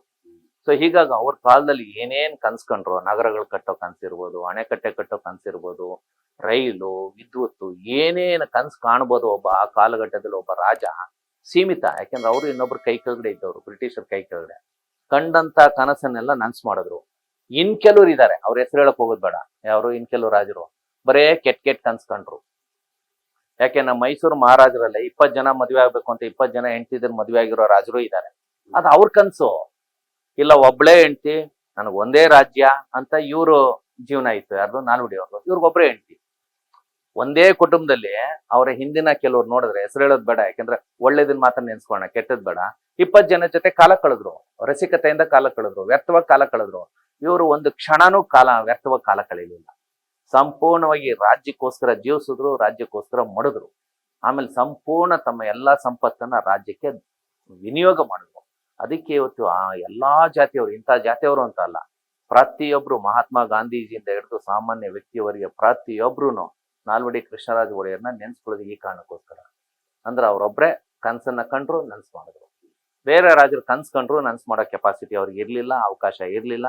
ಕೆಲವೊಂದ್ ಕಂಡ್ರು, ಕೆಲವೊಂದು ಮಾಡಿದ್ರು, ಇನ್ ಕೆಲವು ಮಾಡಕ್ಕಾಗ್ಲಿಲ್ಲ. ಇವರೊಬ್ರು ಎಕ್ಸೆಪ್ಷನ್ ಅಲ್ಲ. ಅಲ್ಲ, ಫೋಟೋ ಇಡೋದಷ್ಟೇ ಅಲ್ಲ, ಅವರ ಜೀವನ ಚರಿತ್ರೆನ ತಮ್ಮ ಮಕ್ಕಳಿಗೆ ಹೇಳ್ಬೇಕು. ನಮ್ಮಲ್ಲಿ ಏನ್ ಮಾಡ್ತೀವಿ, ಫೋಟೋ ಇಟ್ಬಿಟ್ಟು ಗಂಧದ ಕಡ್ಡಿ ಹಾಕ್ಬಿಡ್ತೀವಿ. ಅದಲ್ಲ, ನಾಲ್ವಡಿ ಕೃಷ್ಣರಾಜ ಒಡೆಯರ ಜೀವನ ಚರಿತ್ರೆ ಹೇಗಿತ್ತು. ಅವ್ರು ಹುಟ್ಟಿದ್ದು 1884 ಜೂನ್ 4ನೇ ತಾರೀಕು. ಅವರು ಮಡಿದಿದ್ದು ಆಗಸ್ಟ್ 3, 1940. ಅಂದ್ರೆ 56 ವರ್ಷಗಳ ಕಾಲ ಬದುಕಿದ್ರು ಒಬ್ಬ ವ್ಯಕ್ತಿ. 56 ವರ್ಷ. ಆಮೇಲೆ ಅವ್ರದ್ದು ಇನ್ನೊಂದು ವಿಶೇಷ ಇದೆ, ಬೇರೆ ಯಾರಿಗೂ ಇದ್ದರ ವಿಶೇಷ ಏನಂದ್ರೆ, ಅವರು ಸ್ವತಃ ಮಹಾರಾಜನ ಮಗ. ಅಂದ್ರೆ ಅವ್ರು ಹುಟ್ಟಿದಾಗ ಅವ್ರ ತಂದೆ ಮಹಾರಾಜರಾಗಿದ್ರು, ತೀರ್ಕೊಂಡಾಗ ಇವ್ರು ಮಹಾರಾಜರಾಗಿಯೇ ತೀರ್ಕೊಂಡ್ರು. ಮೈಸೂರಿನ ಅರಸರ ವಂಶದಲ್ಲಿ ಮಹಾರಾಜರ ಮಕ್ಕಳು ತೀರ್ಕೊಂಡುವಾಗ್ಲೂ ಮಹಾರಾಜ ಆಗಿದ್ದು ಅಪರೂಪ, ಇಲ್ವೇ ಇಲ್ಲ ಅಂತ ಹೇಳ್ಬೋದು. ಮತ್ತೆ ಮಹಾರಾಜರಾಗಿ ತೀರ್ಕೊಂಡವರು ಮಹಾರಾಜನ ಮಗನಾಗಿರ್ಲಿಲ್ಲ. ಅದೊಂದನ್ನ ನಾವಿಲ್ಲಿ ವಿಶ್ಲೇಷಣೆ ಮಾಡ್ಬೇಕು. ಇವರು ಯೋಗ ಪುರುಷರಲ್ಲಿ ಇವರೊಬ್ರು ಅಂತ ಹೇಳ್ಬೋದು. ಇಡೀ ಭಾರತದಲ್ಲಿ ಇವ್ರಿಗಿದ್ದಷ್ಟು ಯೋಗ ಬಹುಶಃ ಪ್ರಕೃತಿ ಅದೇನೋ ಗೊತ್ತಿಲ್ಲ, ಈ ಸೃಷ್ಟಿಕರ್ತ ಇವರಿಗೆ ವಿಶೇಷವಾದಂತ ಆಶೀರ್ವಾದ ಮಾಡಿ ಕಳ್ಸಿದ್ರು ಅನ್ಸುತ್ತೆ. ಅದೇ ತರ ಅವ್ರು ಬದುಕಿದ್ರು, ಅದೇ ತರ ಬಾಳದ್ರು. 56 ವರ್ಷ ಇನ್ನು ಯಂಗ್ ಏಜ್ ಅವ್ರು ತೀರ್ಕೊಂಡಾಗ. ಬಟ್ ರಾಜ ಋಷಿ ಅನ್ನೋ ಬಿರುದು ವಯೋವೃದ್ಧರಿಗೆ ಬರುತ್ತೆ, 100 ವರ್ಷ ಆಗಿರ್ಬೇಕು ಆ ಥರದವ್ರಿಗೆ. ಬಟ್ ಇವ್ರು ಸಣ್ಣ ವಯಸ್ಸಲ್ಲೇ ತಗೊಂಡ್ಬಿಟ್ರು. ಅದೇ ತರ ಬದುಕಿದ್ರು. ಆಮೇಲೆ ಅವ್ರು ಕಂಡಂತ ಕನ್ಸೆಲ್ಲ ನಾಡಿನ ಜನರ ಹಿತಕ್ಕೋಸ್ಕರ ಕಂಡ್ರು, ಸ್ವಾರ್ಥಕ್ಕೆ ಏನೂ ಕಾಣಲಿಲ್ಲ. ಆ ದೃಷ್ಟಿಯಲ್ಲಿ ನಾಲ್ವಡಿ ಕೃಷ್ಣರಾಜ ಒಡೆಯರು ಆ ಡ್ಯಾಮ್ ಇವತ್ತು ಆ ಮಟ್ಟಕ್ಕೆ ಉಳಿದಿದೆ ಅಂದ್ರೆ ಅವರ ತ್ಯಾಗ, ಅವರ ಮಾರ್ಗದರ್ಶನ, ಅವರ ಆಸಕ್ತಿ, ಇದೆಲ್ಲವೂ ಕಾರಣ. Thank you.